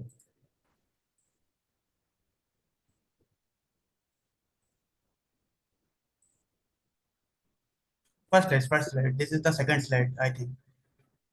Yes. What is your originality of the work? Actually, what I'm trying to say, if I go to the Google and search this thing, सब मिल जाएगा मुझे, कोई दिक्कत नहीं है. So what is the originality of your work? Sir, actually, I talk about the initiative that's taken by educational institution, like we suffering from the lack of the extracurricular activity participation and organization, that like an institution focuses on their academic activities only, or there are lack of the system or available resources for the extracurricular activities. So I focuses on that. And my view is that मैं केवल ये कहना चाह रहा हूँ कि institutions को इस पे एक्स्ट्रा कुरिकुलर एक्टिविटी पे ध्यान देना चाहिए, जो एक बेटर रेमेडी हो सकता है प्रमोटिंग ह्यूमन वैल्यू. जैसा सर हम लोग अगर हैप्पीनेस इंडेक्स में देखें तो हम लोग का जो स्थान है और देशों की अपेक्षा बहुत नीचे है. तो बस एक चीज था हमारे इस प्रेजेंटेशन के माध्यम से बताना कि अगर हम लोग एक्स्ट्रा कुरिकुलर एक्टिविटीज को इनकॉर्पोरेट करें तो वो हमारे लिए बेटर रेमेडीज हो सकता है हमारे ह्यूमन वैल्यू के अपग्रेडेशन में. Okay, so have you collected the data? हमने इसमें सर जो है रियल पिक्चर सर गूगल तो है ही, लेकिन जो जैसे as a research scholar of Magadh university हमने अपने यूनिवर्सिटी के द्वारा जो इनिशिएटिव लिए जा रहे हैं, जैसे कि अभी जो पिक्चर आप सर इस स्लाइड में देखेंगे, सेकंड स्लाइड जो हमारा है, इसमें जो हमने पिक्चर्स भी कलेक्ट किए हैं अपने यूनिवर्सिटी से ही कलेक्ट किए हैं और उसके बाद हमने उसको यहाँ पे दिखाने का प्रयास किया है सर. और जो हमारा अगर आप थर्ड स्लाइड देखें सर, तो ये भी पिक्चर भले गूगल से हमने लिया है सर, लेकिन इसमें अगर आप देखें तो एक लीडरशिप को हमने दिखाने का इसमें प्रयास किया है कि एक बहुत कम उम्र से बच्चे जो हैं चीजों को सीखना शुरू कर सकते हैं अगर हम उन्हें पार्टिसिपेट कराते हैं एक्स्ट्रा करिकुलर एक्टिविटीज में. So this is already established fact now. Yes, sir. मैं केवल उसके ऊपर कहना चाहता हूं कि एकेडमिक इंस्टीट्यूशन भी इन चीजों को अपने यहाँ इनकॉर्पोरेट कर सकते हैं और उनको एज ए हैप्पीनेस इंडेक्स में पढ़ाने. एक छोटा सा telling this. जी sir. On which basis you are telling this? Have you collected the data? No, sir. Actually, sorry, sir. So how can you say this?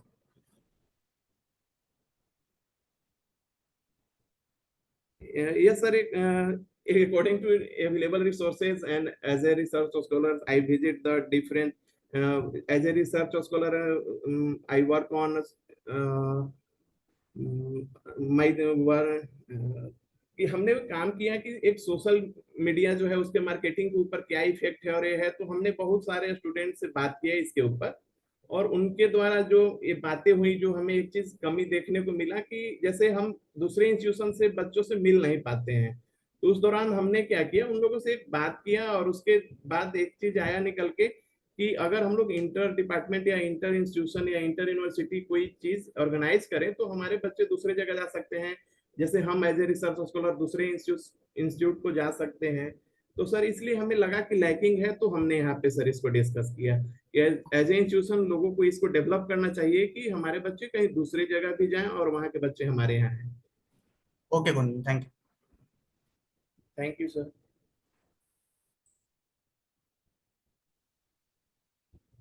Any other questions? Okay, so next we have Miss Madhubala Kumari, student at BBMKU, Dhanbad. Ma'am, please proceed. Hello, ma'am. Yes, sir. I'm sharing with my presentation. 1 minute.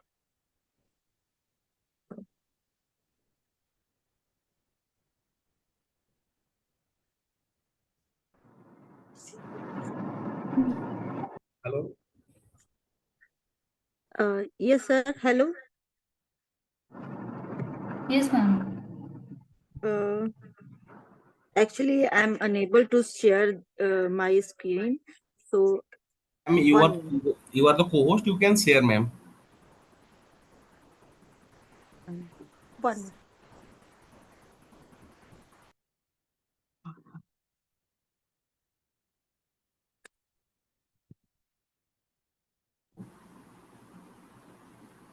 Ma'am, you are not audible. Yes, sir. Just 1 minute, sir. Okay.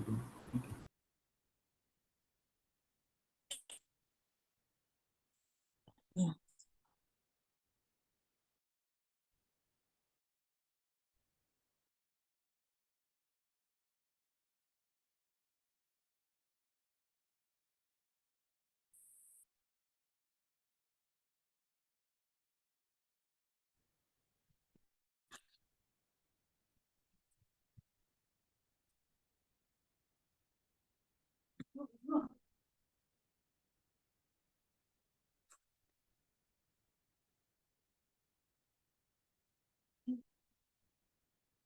Hello, sir. If I'm not share my PPT because some technical problem, so I proceed my presentation to speak some.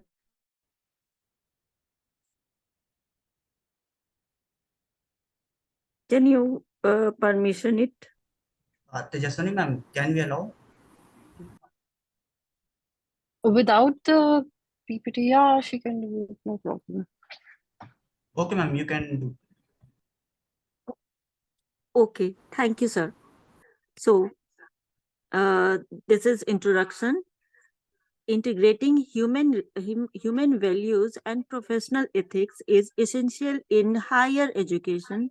This framework aims to enhance institutional excellence by fostering a culture that priorities ethical standards and humanistic values. Such integration prepares students to become responsible and consistent professional in their field. Importance of human values. Human values such as integrity, empathy, and respect are foundational in shaping responsible citizens in higher education. Instinctively, these values helps students develop a strong moral compass, fostering a sense of social responsibility and ethical decision making in their future careers. Role of professional ethics. Professional ethics guide behavior in various fields, ensuring accountability, transparency, and fairness. By integrating professional ethics into the curriculum, institution prepare students to navigate complex ethical dilemmas, promoting a culture of trust and responsibility in their professional lives. Framework for integration. A robust framework for integrating human values and professional ethics includes curriculum development, faculty training, and community engagement. These elements work together to create an environment that nurtures ethical awareness and reinforces the importance of values in academic and professional context. Next is challenges and solutions. Integrating human values and ethics faces challenges and such as resist to change and varying cultural perspectives, solution revolves fostering open dialogues, providing training programs, and creating supporting policies that encourage a unified approach to ethical education across disciplines. So the conclusion is, in conclusion, integrating human values and professional ethics in higher education is crucial for cultivating ethical leaders. By adopting this framework, institution can achieve excellence, creating a positive impact on society and preparing students to face the ethical challenges of future. So, thank you, ma'am. Can I just ask you, Madhubalaji, that what exactly were your objectives of your study?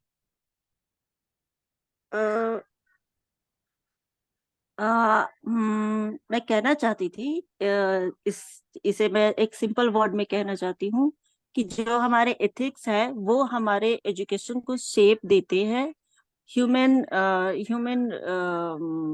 Behaviour को एक shape देते हैं, जिससे हमारे society को, हमारे culture को एक समृद्धता मिलती है, एक Okay, but this is not how the research works, right? Because what you feel is not the research. मतलब आप कहना चाह रहे हो is not research, right? So this I is think part of research, but I'm not sure about this is a research part, because I'm complete in psychology post graduation, not a research scholar. So that my opinion Okay. is that.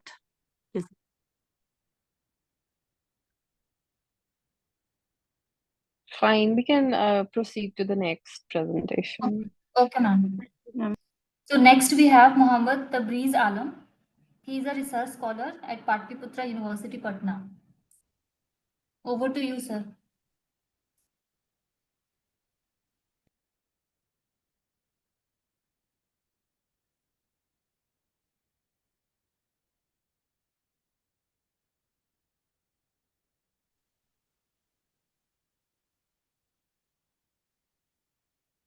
But Tabriz Alam, sir, are you there?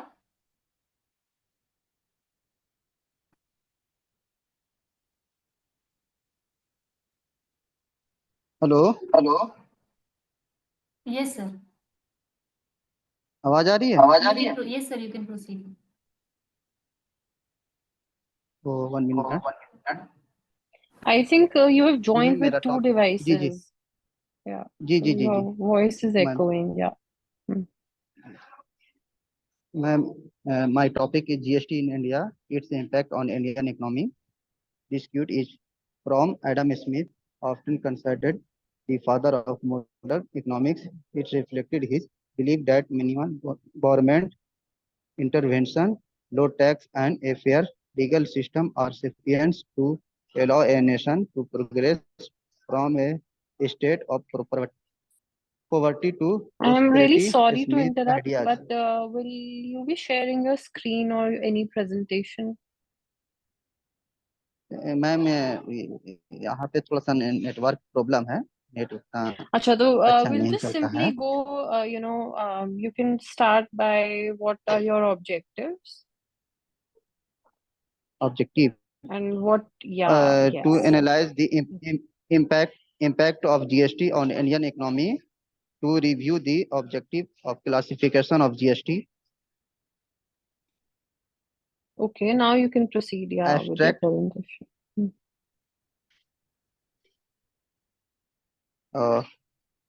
Objective GST to achieve the ideology of one nation, one tax.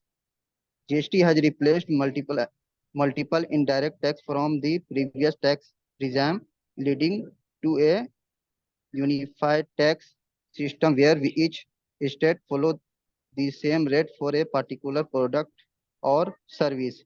This centralization simplifies tax administration with the central government determining rates and regulation common law such as a e-way bill for goods delivery and e-invoicing for transaction reporting can be introduced. Tax company improved as taxpayer deal with favor return from form and deadlines, creating a unified system indirect tax compliance. Second, to subsume a majority of the indirect tax in India. Before GST, India had several indirect taxes like services tax, VAT, central tax, excise duty at multiple supply chain state and governed separately by the state and central government. Three, to eliminate the cascading effect of tax. One primary objective of GST is to remove the cascading effect of tax, where taxpayer could not offset one tax against another. Previously, excise duties paid during manufacturers could not be set off against VAT payable during sale, leading to a cascading tax effect to curb tax evasion. GST law in India Sorry are to interrupt, Dr. Jalan, sir. Sorry to interrupt you, Dr. Jalan, sir. Kindly proceed with the findings of your result. Sir, please state your findings. Please state your findings. What are your findings of the research? Finding sir finding list sir ये इसमें cascading जो effect है sir उसको खत्म किया गया है और जीएसटी के मतलब पहले जो है जीएसटी में जो कैस्केडिंग इफेक्ट ज्यादा था एक ही टैक्स पे टैक्स लिया जाता था जिसको खत्म कर करके वन टैक्स वन नेशन के अंदर लाया गया है और इसका फाइंडिंग सर Okay. Is इसका there any फाइंडिंग है role सर of कि अभी GST? देखा जा रहा है वर्तमान में Tabraji, is there any role of GST and human values? जी जी role of GST human value में सर जीएसटी का सर मैं हिंदी में बोलता हूँ जीएसटी का बहुत बड़ा रोल है सर कि इससे जो है बिजनेस में जो विदेशी बिजनेस है सर उसमें बहुत अच्छा प्रभाव पड़ा है कि लोग बाहर से भी कंपनी यहाँ आसानी से आकर के खोल सकते हैं वरना पहले जो है हर स्टेट बाय स्टेट SGST जी और पहले जो है टैक्स और No, exercise how duty GST is linked और with the human values? How GST is linked with the human values? I'm not talking about the international business. I'm talking about the human values. Sir आवाज नहीं clear आ रही sir network थोड़ा problem है मैं ये बोल रहा हूँ कि जीएसटी का ह्यूमन वैल्यूज में क्या रोल है आप सर जो है जीएसटी का business ह्यूमन में बता वैल्यू रहे में हैं। बहुत बड़ा रोल है सर हाँ जी, हाँ जी। आपके फाइंडिंग्स अकॉर्डिंग क्या है सर? आवाज आ रही है सर हाँ जी, हाँ जी, आ रही है, आ रही है, आ रही है।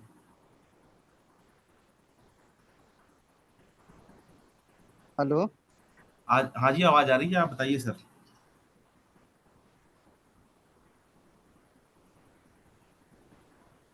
हेलो हेलो हाँ तबरेज जी आपकी आवाज आ रही है आप बोलिए यहाँ थोड़ा सा प्रॉब्लम हो रही है sir no issue okay thank you Tabrez ji Jatin please proceed with next participant Yes, sir, we are proceeding. So next we have Mr. Dharmesh Ranjan. He is serving as a teacher for Bihar government. Over to you, sir.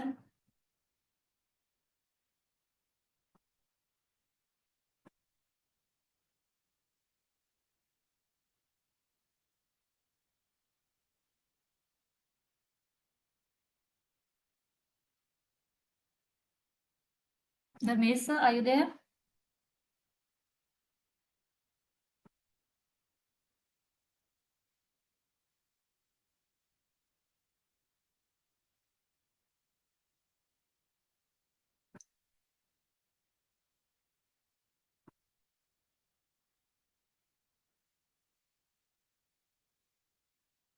Dharmesh Ranjan sir, please proceed further.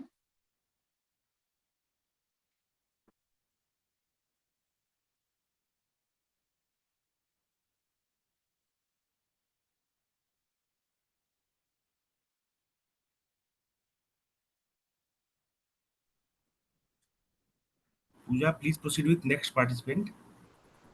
Okay, sir.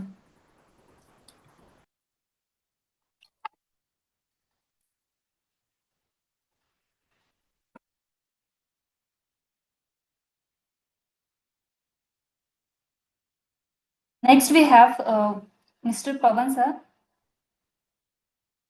Sir, please proceed.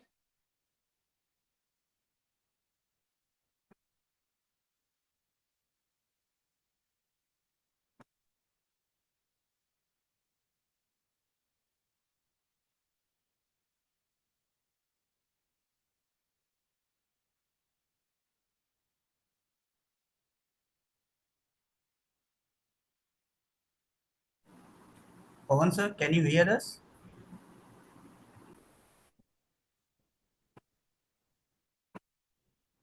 Would you call the next participant? Okay, sir.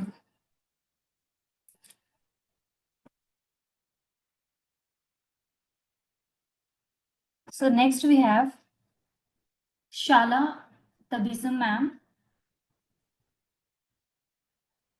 She is a teaching faculty at Dr. D.Y. Patil University. Over to you, ma'am. Please proceed.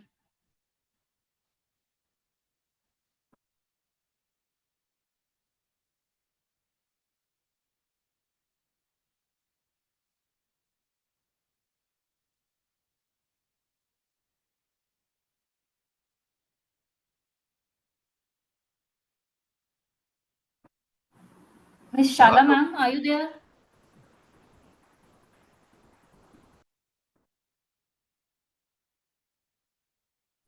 Hello? Hello? Yes, ma'am. Please proceed. Hello? Yeah, Ma'am, actually you are right now audible. I'm on the way to the college because my exam duty is going on. At least if you give me only 10 minutes so that I reach my destination. So it will be easier for me to give my presentation because right now I'm on the way, ma'am. Hello? Hello? But you Yes, should have ma'am. been ready for it, I guess. We're already Okay, running no, late. not an issue late. If my voice is audible to you, my voice is audible to you. Yes, ma'am. It's Yes, it audible. is. Hello, ma'am, please. Yes, it is. If my voice is audible to you, so I can start my presentation. Just a minute. Pooja, how many Okay. presentations are left? It's 2 presentations are left. Okay. So maybe we can wait, you just reach your college. We'll take your presentation after 5-10 minutes. We'll go ahead with other Ma'am, actually, presentations. I'm about to reach. It will take only 5 minutes. That's okay. If That's you okay. want, then I will. After 5 minutes, we'll take your presentation. Okay. Yeah. Hello ma'am अच्छा अच्छा मैं doctor कुमारी okay Sindhu बाला बोल रही anyway हूँ thank you so much या जी मैं अपना presentation देना चाहती हूँ थोड़ा जल्दी जी go ahead. Sindhu Balaram, go ahead. Yes, ma'am. Please go ahead. Oh, okay, ma'am.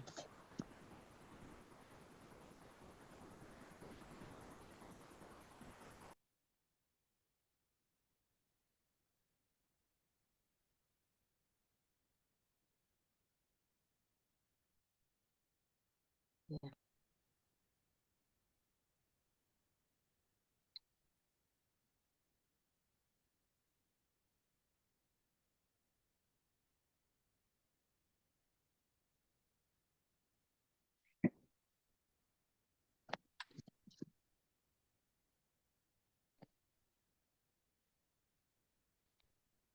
Hello. Yes, we can see your screen and we can hear you also. Please start it. Okay, ma'am. Yeah. Hello, yes. ma'am. Screen share हो रही है ना ma'am? Yes, ma'am. जी हो रही है. Okay. Human value and professional ethics in higher education institution. Human value and professional ethics are fundamental to the operation and success of higher education institutions. These principles guide behavior, shape the academic and social environment, and ensure that institutions fulfill their educational and societal mission responsibly.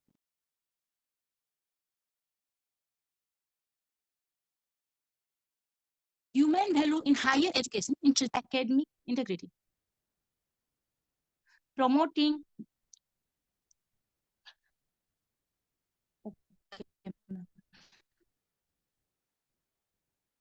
promoting honesty in academic work scheme. Ma'am, your voice is not clear.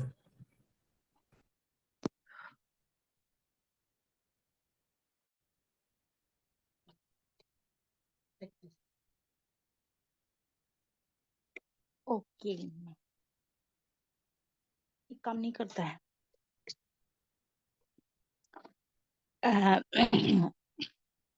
Personal integrity, faculty, staff, and students should demonstrate truthfulness and consistency. Okay.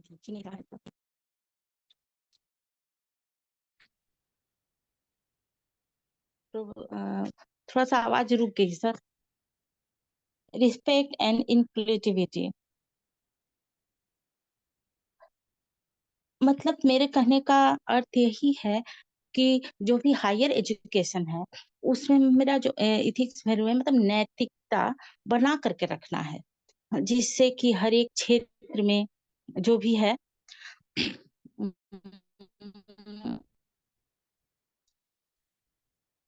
उसमें नैतिक. Hello hello. His voice is breaking.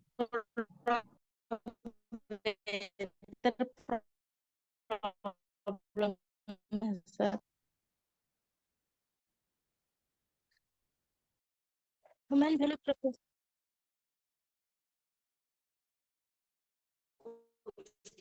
Hello, hello.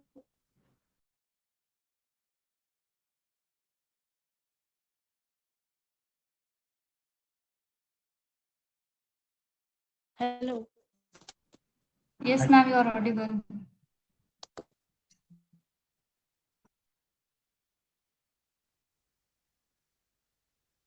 Speak and hello.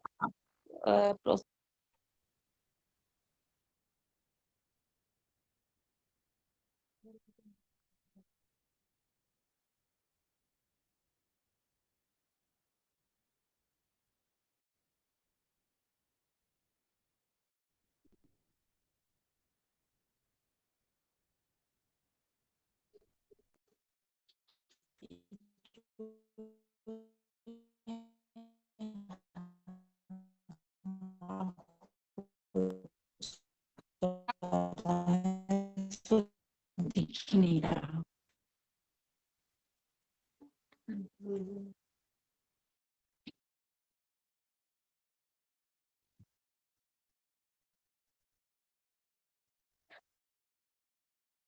Hello.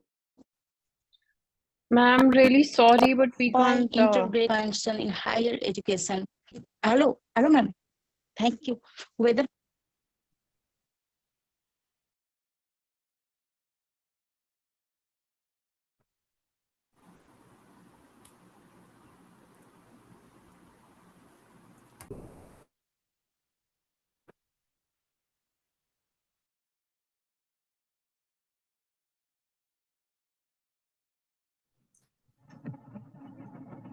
Pooja, call the next participant.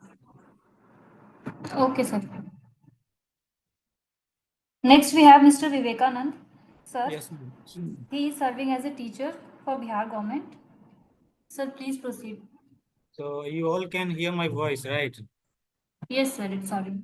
Can I share my screen because the host isn't allowing multiple presenters sharing the screen? Sir, you can share. Right now I can share.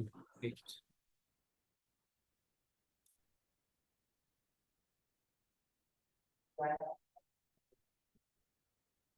Just give me a second, no? You all can see my screen, no? This research paper. Yes, sir, it's visible. Okay.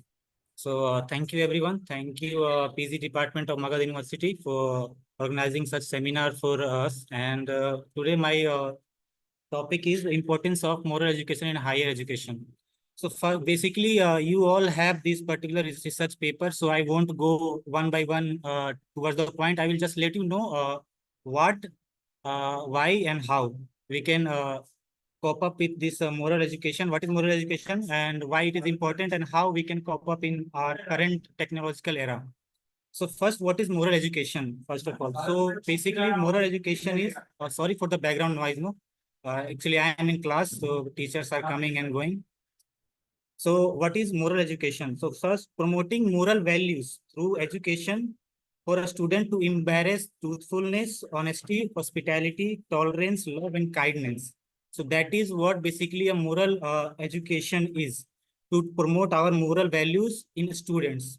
And why it is important in our daily life, because today we deal with a lot of issues in society like family conflicts, domestic violence, corruptions, lack of self-satisfaction, and everyone has a problem. Either they are regardless how rich they are and how luxurious their life is, and this focus on materialistic things, and we are also showing consumerist lifestyle throughout from beginning to end, and a delusion of joy from rivalry, and one upmanship is there. One upmanship is there. These are the root causes of today's issues which we are facing in our daily life.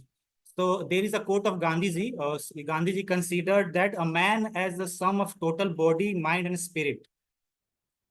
So now what do we expect from our education system? Like how can we boost moral values, moral education? How can we implement moral education in our education system? As one of our fellow attendants has already said that education is not only about teaching the student about the career. It is more about a lifestyle building and character building. Like how do you behave in front of others? Either they are small, either they are younger than you, and or they are older than you. So you have to be very conscious about the things which are going around yourself.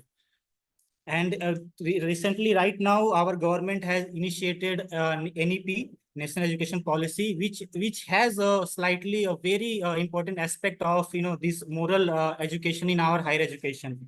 So now, as a teacher, I have also realized, I have also observed in our institution that there are some lack of moral values and moral education in our students. Like sometimes when you enter in higher class, like 9th or 10th class, the kids will not greet you with good morning or something and thank you sir and this kind of thing. They are just sitting around. They are not paying attention whenever you are entering the class. So these kind of stuffs I have been observing in my own profession. So I can say the moral education is very important in higher education. So like what we can do to cope up this particular thing in our higher education system. So I have pointed out things. I have written it down some points, which is like as a teacher, you can see that teachers are students are spending more time in their house and school throughout their teenage time. Like when they are till up to 18 years old, they are spending equal amount of time at home or a school.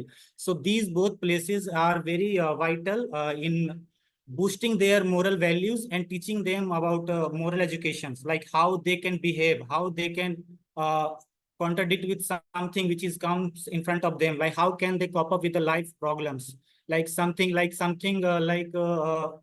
love and kindness, love and relationships are not taught in a school.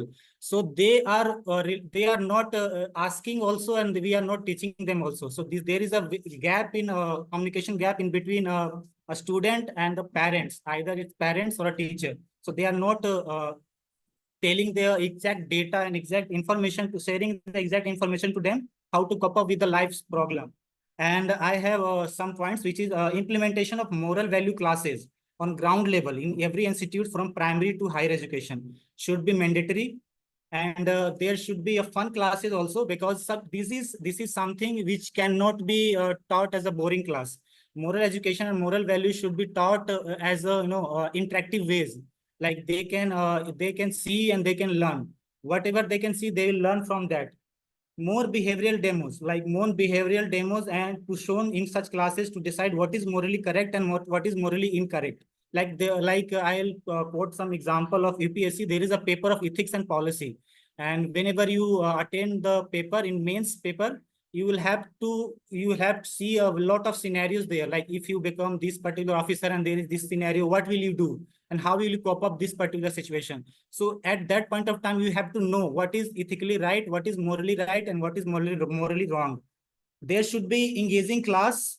And also I said teachers plays vital role in teaching the students about moral values. So teachers should be very well concerned about the age group of that particular children and students, and they should deliver the lecture, deliver the message through interactive session and with the live examples. Like recently, you all have read in the newspaper or seen in the news channels that recently in Lucknow, Gomti Nagar, there was this incident happened that water logged in this particular area, and some people were throwing waters on the passengers who were crossing that particular lane.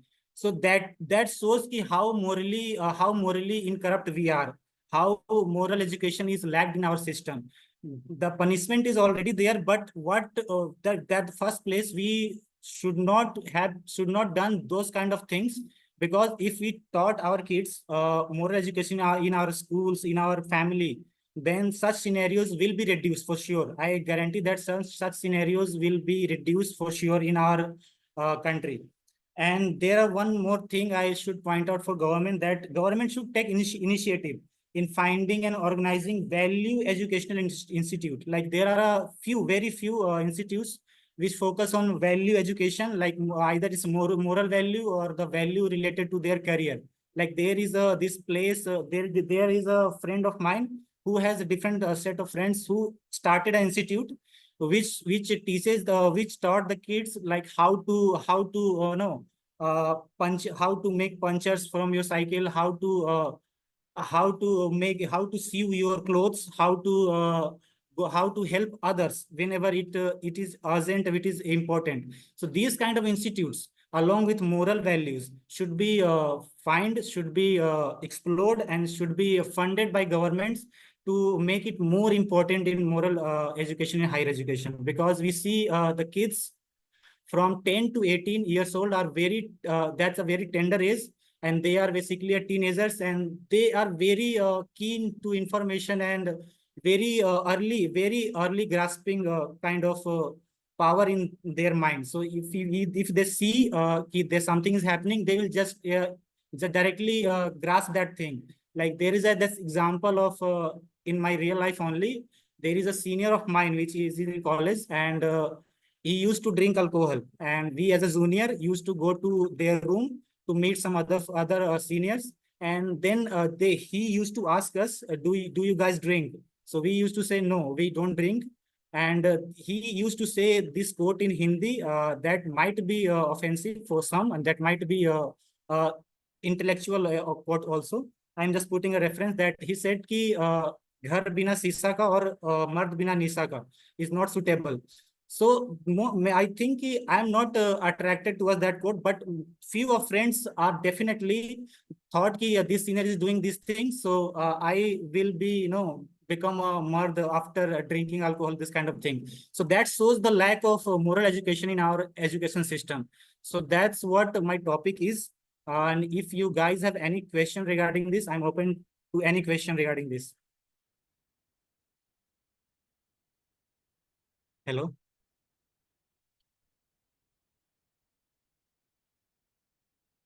Hello. Yes, sir. Is there any question regarding moral education in our education system? Yes, yes, Vivekanand, can you share your whole pages of the paper? Sure, definitely, Varun sir. I think Vivek Shankar sir has a question. Yeah, sure. How can values be? Sure, I'm getting the question. How can value inculcated and nurtured in primary school children throughout developing a conceptual framework? So as I said, those are the kids. Those are below 10 years old.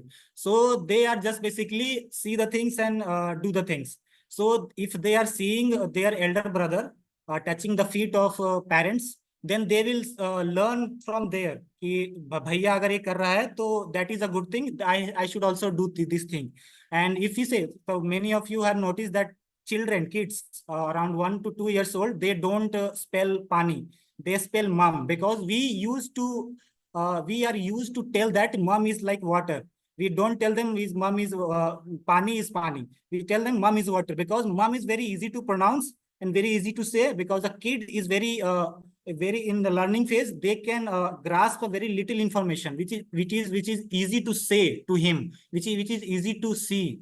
If they see a good thing happening around, they will definitely follow. So we have to follow this. Do and that's dekho or karo wala concept will be implemented to the primary school children's from there. That's what I can tell from now onwards as per my observation right now.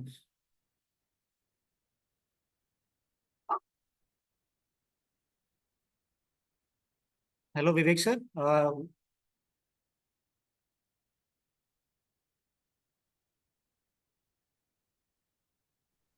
Yeah, it's okay. Thank you. Any other questions? Any other queries? Any other? Can I see your presentation again? It was a research paper, ma'am. I will send the research paper if you Oh, want. but yeah, can I see it again? Yeah, Because sure, I definitely. Yeah, just I'm sharing my screen. Just what you can I could, understand from your research paper was that there is definitely need of, mm, like, but in what ways we can actually, I just need to see this here a little bit. Yeah, so like, you have talked about, can you do it thoda sa upar karenge aap Yeah, isse? sure. Which point, ma'am? This one, importance of Importance of moral values or something like this. Yeah. So, like, you have talked about the importance of moral education in higher education, but have you mentioned in what ways we can actually include it in like this, We have not mentioned that in what ways we have to include it in higher education. If you want, I Yeah. can add those slides as those pointers there also. I mean, because as you were telling it, no, that from your presentation only you were saying that practicing is very important, and like the practical, like as you were just saying, कि बड़े भैया को देखते हैं, so that then the elder one or the younger one also, learns from the elder one. Yes, ma'am. Something like I that. will add the So pointers if you want.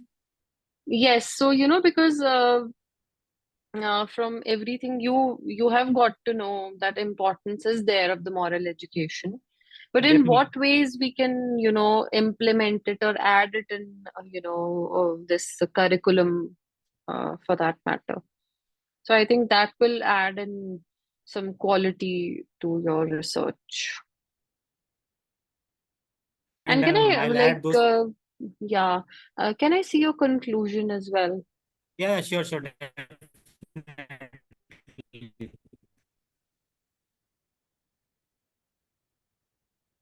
I think about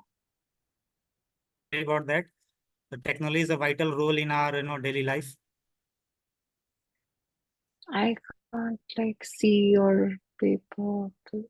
This is a very short phrase, ma'am. So as I told you the conclusion, that pointers I have made in my notebook, that will be added here.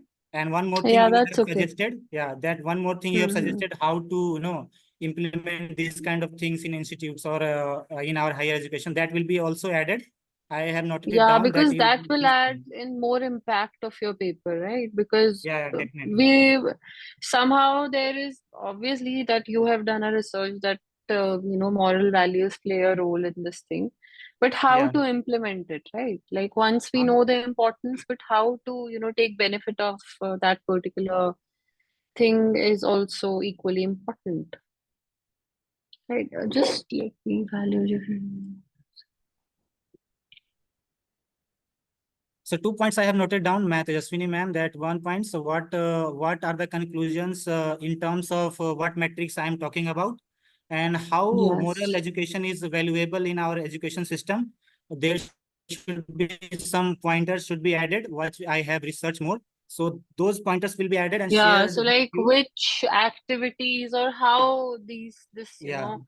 that moral value education can be given at the higher education level or maybe something like that. That's okay. Thank you. Can I stop share now? Yeah, yes. Yeah, thank you. Any other questions? If can you offer some as example of value education from around the world? Your opinion matters. Yeah, this country Japan. You all have known that Japan has this culture that healthy food culture from primary kids to higher school kids. Like they are taught that that like there is a research that there was I was just listening to this podcast of this economist, and he visited there. So he was asked, he went to a school and he asked the kids, what's your favorite food? One said broccoli. And the second person, he said, my favorite food is that nuts. And then the third person he asked, the another kid also said the same thing, some healthy food, which is not a meal, which is not a dish or anything. They are just a vegetable name or a fruit name. So he was stunned ki how this is possible. The kids either kids don't know about the concept of meals or something is wrong there. So he went up to the administration and he asked why the kids are replying in such manners. So he said ki there is a curriculum here in our education system that we taught our kids from the beginning that what is healthy and what is unhealthy. So that only healthy foods are allowed in our premises, and only healthy foods are prepared in our canteen also. So if a kid is coming to school, he or she is getting the healthy food only. Either it's a broccoli, either it's a nuts, either it's a orange, either it's a pineapple, either it's a apple, anything. That will be a healthy food only. So from that point of view, that I can say that we should implement these kind of these kind of activities in our education system also to bring healthy and be healthy. So that is one thing I have remember right now. So I can tell you, we can offer this kind of education in terms of food and safety kind of thing, because in our schools, people are eating chips and kurkures and everything, and they don't know about the consequences of this particular thing. They are oily and they are full of sugars. So that might be very dangerous for them in whenever they come in their 30s and 40s. So they don't know about the consequences of these unhealthy foods. But in Japan, they are very concerned about the healthy foods and healthy intake for every person who is coming to school.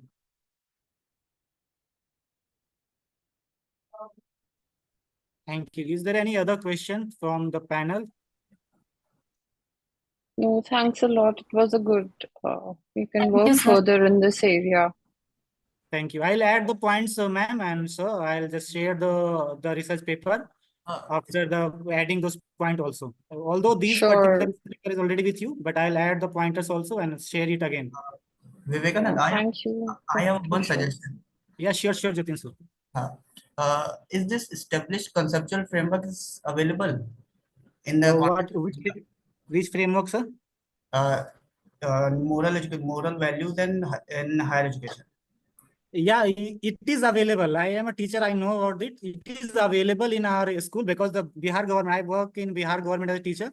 So they have a various program. Okay, just listen to me very carefully. There are various program happening through Bihar Education Department. Like there is a education week where they are taught about the importance of nature, like importance of nature, importance of surrounding, importance of our elders or something like that. There is a day assigned for every other topic, importance of nature, like what is a plantation, how it can be helpful for us, and how you should participate in this particular thing. The second day, there are some different topic related to some moral values. How to follow the traffic rules, how to help others while you are stuck in traffic, how not to honk horn while you are in traffic, and you don't have to irritate some other person. Sir, yes, got it. There are something, but these are very, these are not implemented on the large scale, and students are also not very interested in this kind of initiatives.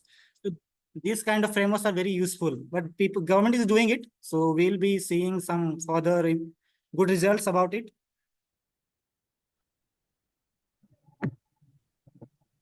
Any other questions? Thank you, Vivekanand. Pooja, please proceed with next. Thank you, Varun sir. Thank you, I'll sir.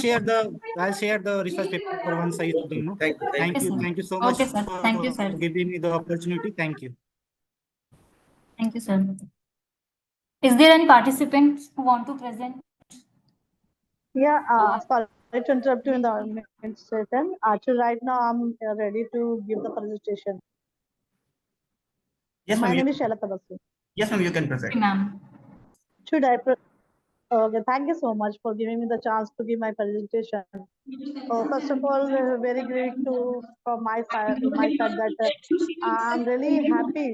While when I just see the topic that the topic is human values and professional ethics in higher education. Shweta ma'am, can you please Sorry.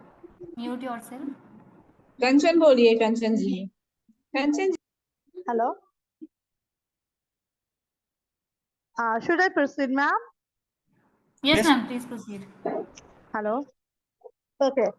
Very good afternoon to all of you. First of all, I'm very thankful to my guide, who is Dr. Sweta Goel, ma'am. He gave me the chance to give me this presentation to you.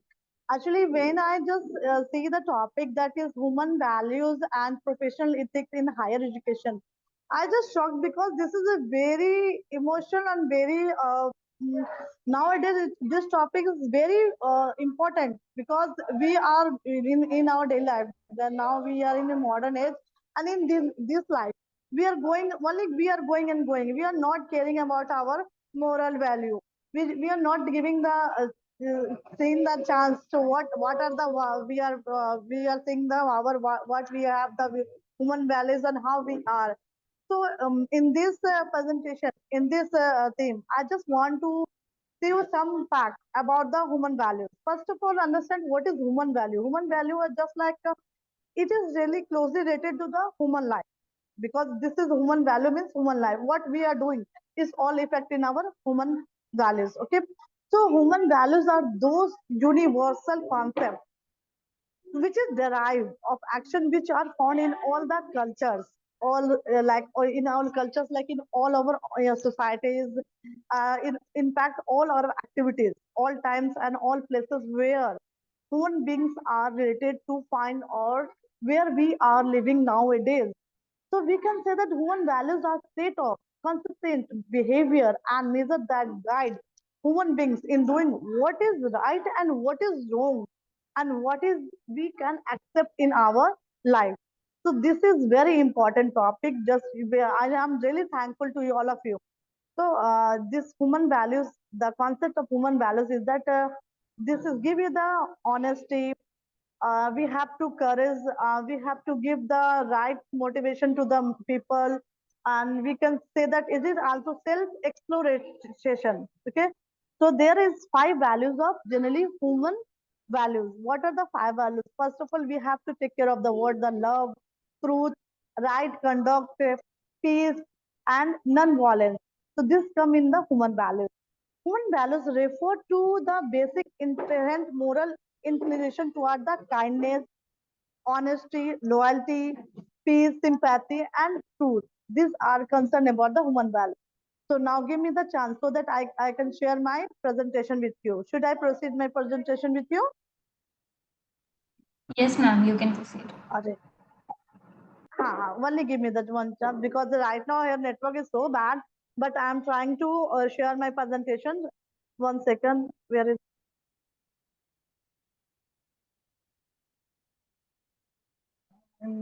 Document, yeah.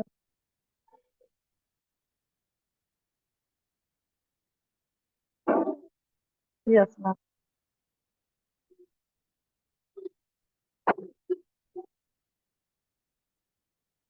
What action? Unsupported file. I don't know, it is showing that it is an unsupported file. Should I continue without my presentation because it's not supporting? I'm trying to share you. It is showing unsupported document. Please type any PDF document. Ma'am, it is not supporting in my device. So should I continue without my Salam, can you send it in presentation? message? Salam, can you send it in message? I will Message, share okay. for you. Yeah, oh, 1 second. Let me check the option in the chat box. 1 second, sir. Give me 1 little minute. This is abstract.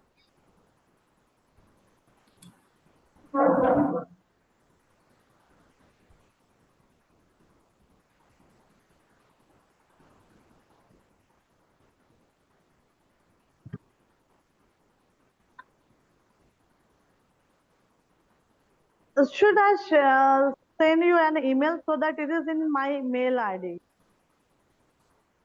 Should I forward that email? Sure, you can.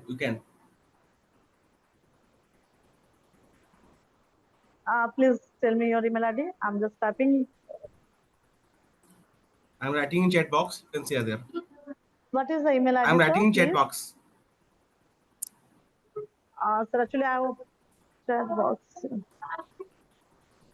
Okay. I'm sorry for the communication in the gap. Sorry.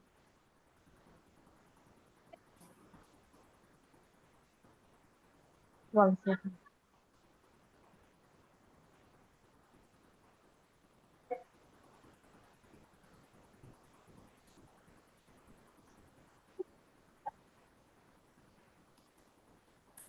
Yes, sir. Please check.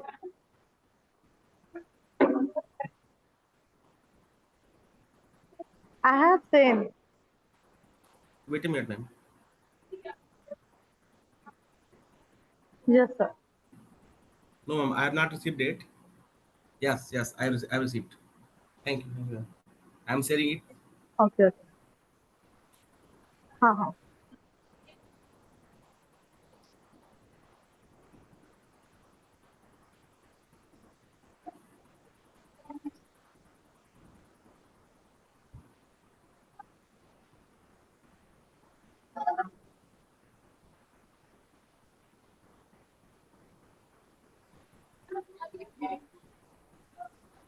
Is it visual? Sorry, ma'am.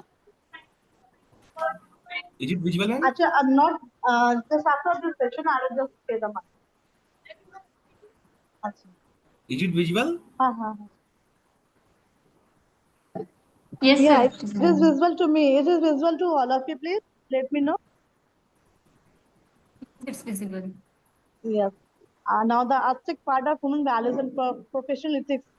So this is just I told you that nowadays. एक minute. Ma'am, I'm sorry that only give me 5 to 10 minutes. I'm giving the presentation. Okay. Okay. Just sorry, sir. Now, just I told you that the human values and professional ethics is related to the human life. That we go ahead, that we can see that there is the lots of human values that is consistent to our behavior, and it just measure that it comes to in our daily life basis. We can measure that guide human beings in doing what is right and what is wrong and what is acceptable by the society. So in that case, we can say that in today's rapidly evolving academic and professional landscape, the integration of the human values and professional ethics in higher institution had become a cornerstone for the forecasting holistic development. So in that sense, we can say that in this seminar aims to delve into the critical importance of instilling ethical principles and humanistic value in student education and administration within higher education setting. So what are the, so in that case we can think that the objective of human values is main objective is to create the awareness, conviction and commitment to values for the improvement of the quality for life through education and for the advancing social and human well-being. So this is the main objective, so that we can know the value, so we can know the quality of our life. Just earlier in the earlier session, one of the sir said that he in the Japan. I'm just giving the example of the Japan. So it is really well known that Japan have the real human value. So that because we can see in the education life of the Japan, in the school of the Japan, they have the rule. They don't have the criteria of first second examination criteria up to fourth level. Whenever the bacha is student child is up to fourth class, they don't know what is examination, because they are just giving the human value of the student. So in that case, child are learning everything in the school, how to talk to with parents, how to eat, how to sleep. They either they have the 1 hour sleeping time in the school also. So I'm really agree with that, that Japan have real have a human value. So in our country it is also going on, but nowadays we are just what we are saying. So we are in India, we see that there is a only competition age, right? So in that case, what is going on? Means every parents want that my child is achieve rank 1.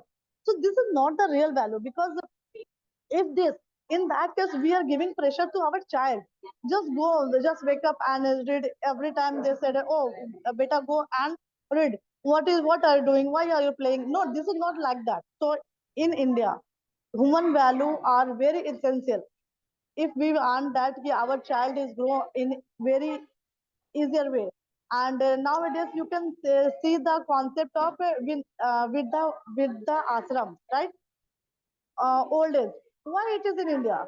Why it is growing in India? Because nowadays we are just teaching our child only that beta aap padho. No, we are not giving the human values to our child. In that case, these are the negative point of the human values that we are seeing the old age home, right? So I just explain you that 7 core values of human values, that is honesty, boldness, freedom, trust, team spirit, and modesty, and the responsibility. So I just use responsibility because responsibility is the major criteria which we can give to our child, so that he can teach the human values. Okay. So we can see that these values are crucial for any integration and creating to connection with the outside world. And just last is the importance of human values are, it is the ethics and complementary to each other, where the human values convey personal conviction. Ethics describe the accepted principle and the standard of conduct about the moral duties. So we have to take care of this importance. So in short, we can say that honesty, integrity, and empathy are the key to effective leadership in public service. So they inspire trust, promote transparency, and guide the leaders in making ethical decisions that benefit society as well as whole. Okay, thank you so much, sir.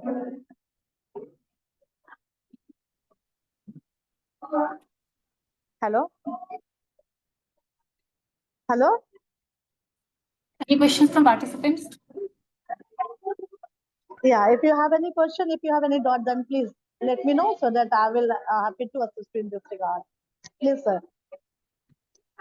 Thank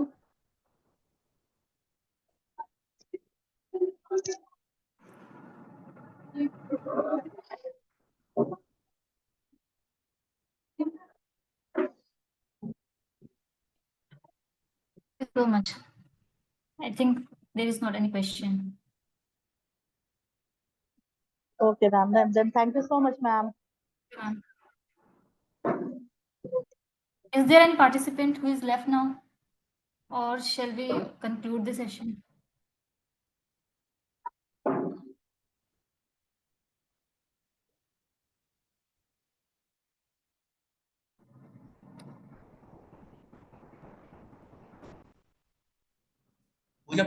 Please Okay. proceed. Okay, sir. Okay, so now I request Dr. Tejaswini ma'am to please conclude and deliver the vote of thanks to the session. Ma'am, Yeah, please take over thanks. to extend our gratitude to all the participants. Thanks, everybody, all the presenters and the participants for this seminar. So, it was a good session, and like I would like to conclude it in a way that human values play a very important role in every field of our life. Wherever there is human intervention, the human values have a role to play.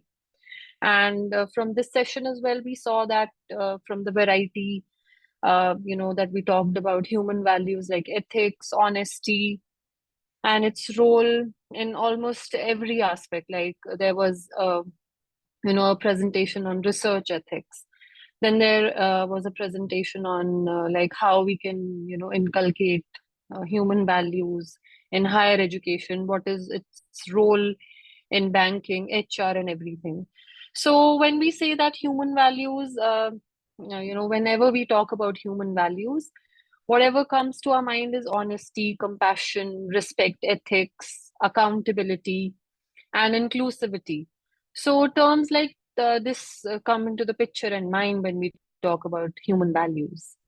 And there are like, from our presentations only from you all, we could see that, inculcating these human values can start from the very beginning. Like somebody, quoted that when we tell a child, like a very small baby, that Pani is mom. So he or she, that baby also calls that mom.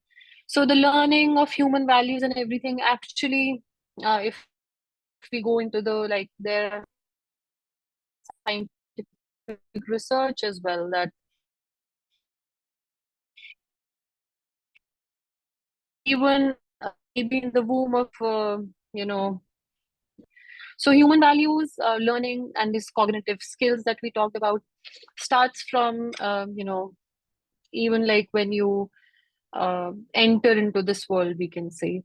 So we had talked about that, that these human values can be imparted or inculcated to people at various stages, be it schools or colleges, and at workplace as well. And there was also a thing that why there is like one, when we talk about, like in the introductory session as well, we got to know that human values have always played a role. And if we talk about our Indian culture and everything, it exists that strong human values always exist in Indian culture. But as many of you also suggested and talked about it, that with the changes in our lifestyle, the changes in our family patterns, the changes in the workplace environment, or we can say that the competitiveness and everything. So somewhere, somehow, when we are like, going ahead in life, in like from family perspective as well, and if we see at our workplace environment also, somehow, somewhere we were lacking this, imparting these human values. For example, like, I remember, I think Vivekanand was mentioning that Japan has this thing that when we are teaching that we should be healthy, we should be eating healthy at schools. And when we see that the canteens in the school itself are serving us, the most unhealthy food products. And so that is also very important that जो हम हिंदी में बोलते हैं कि कथनी और करनी में जो हमारी भिन्नता है, that should be avoided. So because we were lacking somewhere, somehow there, that's why the international seminars like this that we are part of it are happening. That how can these human values and professional ethics can be inculcated in higher education institutions. And what I feel is that out of this whole presentations and the different understanding of human values and its importance, we know that it is important, and it starts from the family, definitely, because बोलते हैं कि घर जो होता है वो आपका पहला स्कूल होता है, माता पिता बेसिकली जो होते हैं.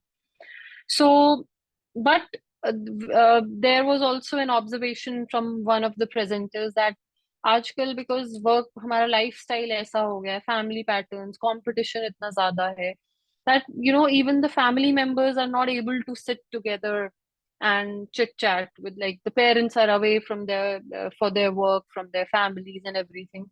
So somehow they are lacking. So, and I also feel this thing कि ये तो एक कारण है ही, which is why we are talking about how to inculcate these human values through pedagogical this thing, interventions in higher education, or like formally giving it and teaching it in the schools and colleges, and even at the workplace, because we are talking about professional ethics as well. So what I feel that formally when we learn something has more impact. So that is also one of the reasons that that we are organizing, or we are being part of these kind of seminars, and that is why we are talking. Even I'll tell you that UNESCO is also working in this area, that how this value education should be a part of our formal education. So my key takeaway from this whole session is that that एक तो the thing that we say in Hindi कि आपकी कथनी और करनी में भिन्नता नहीं होनी चाहिए, and दूसरा ये कि formal inclusion of these human values as various ways कि आप extracurricular activities which can be sports as well, or some other activity कि आप group कुछ projects कर रहे हो, and something like that should be there. So that also helps, that the formal inclusion in this. And the last thing that I would say, that practice is very important. Like, for example, I can recall Vivekanand saying this thing through his presentation as well, that if you don't practice it, then there is no point. And from this session also, I would want all of us to have high human values, like everybody whosoever is presenting or is at any position or any way. So we should all practice great human values. We should be honest, we should be compassionate towards others, and we should respect our elders and even the younger ones. And we should take care of the ethics, be it at your home, or it at your workplace, and you should be you should take accountability of the things or the actions you do or you speak, be it at your work, and again informally as well at your home also. So this is all I want to say, and I want to like to congratulate the PG Department of Commerce, Magadh University, and Indian Accounting Association, Patna branch, and also the IQAC Center of the Magadh University. And my special thanks to Dr. Dhareen Kumar Pandey, and thanks for inviting me. So that's all from my side. Thank you so much, ma'am, for beautifully concluding the session. Thank you. I would also like to thank Anubha ma'am and Varun sir and Jatin sir for helping me in coordinating this session, and would also like to thank all the participants who have participated in this session and shared their valuable insights. Thank you, everyone. Thank you, everyone. Thank you so much. Yeah, thanks to everyone Thank you, ma'am. who I missed naming. Yeah. Thanks and best wishes.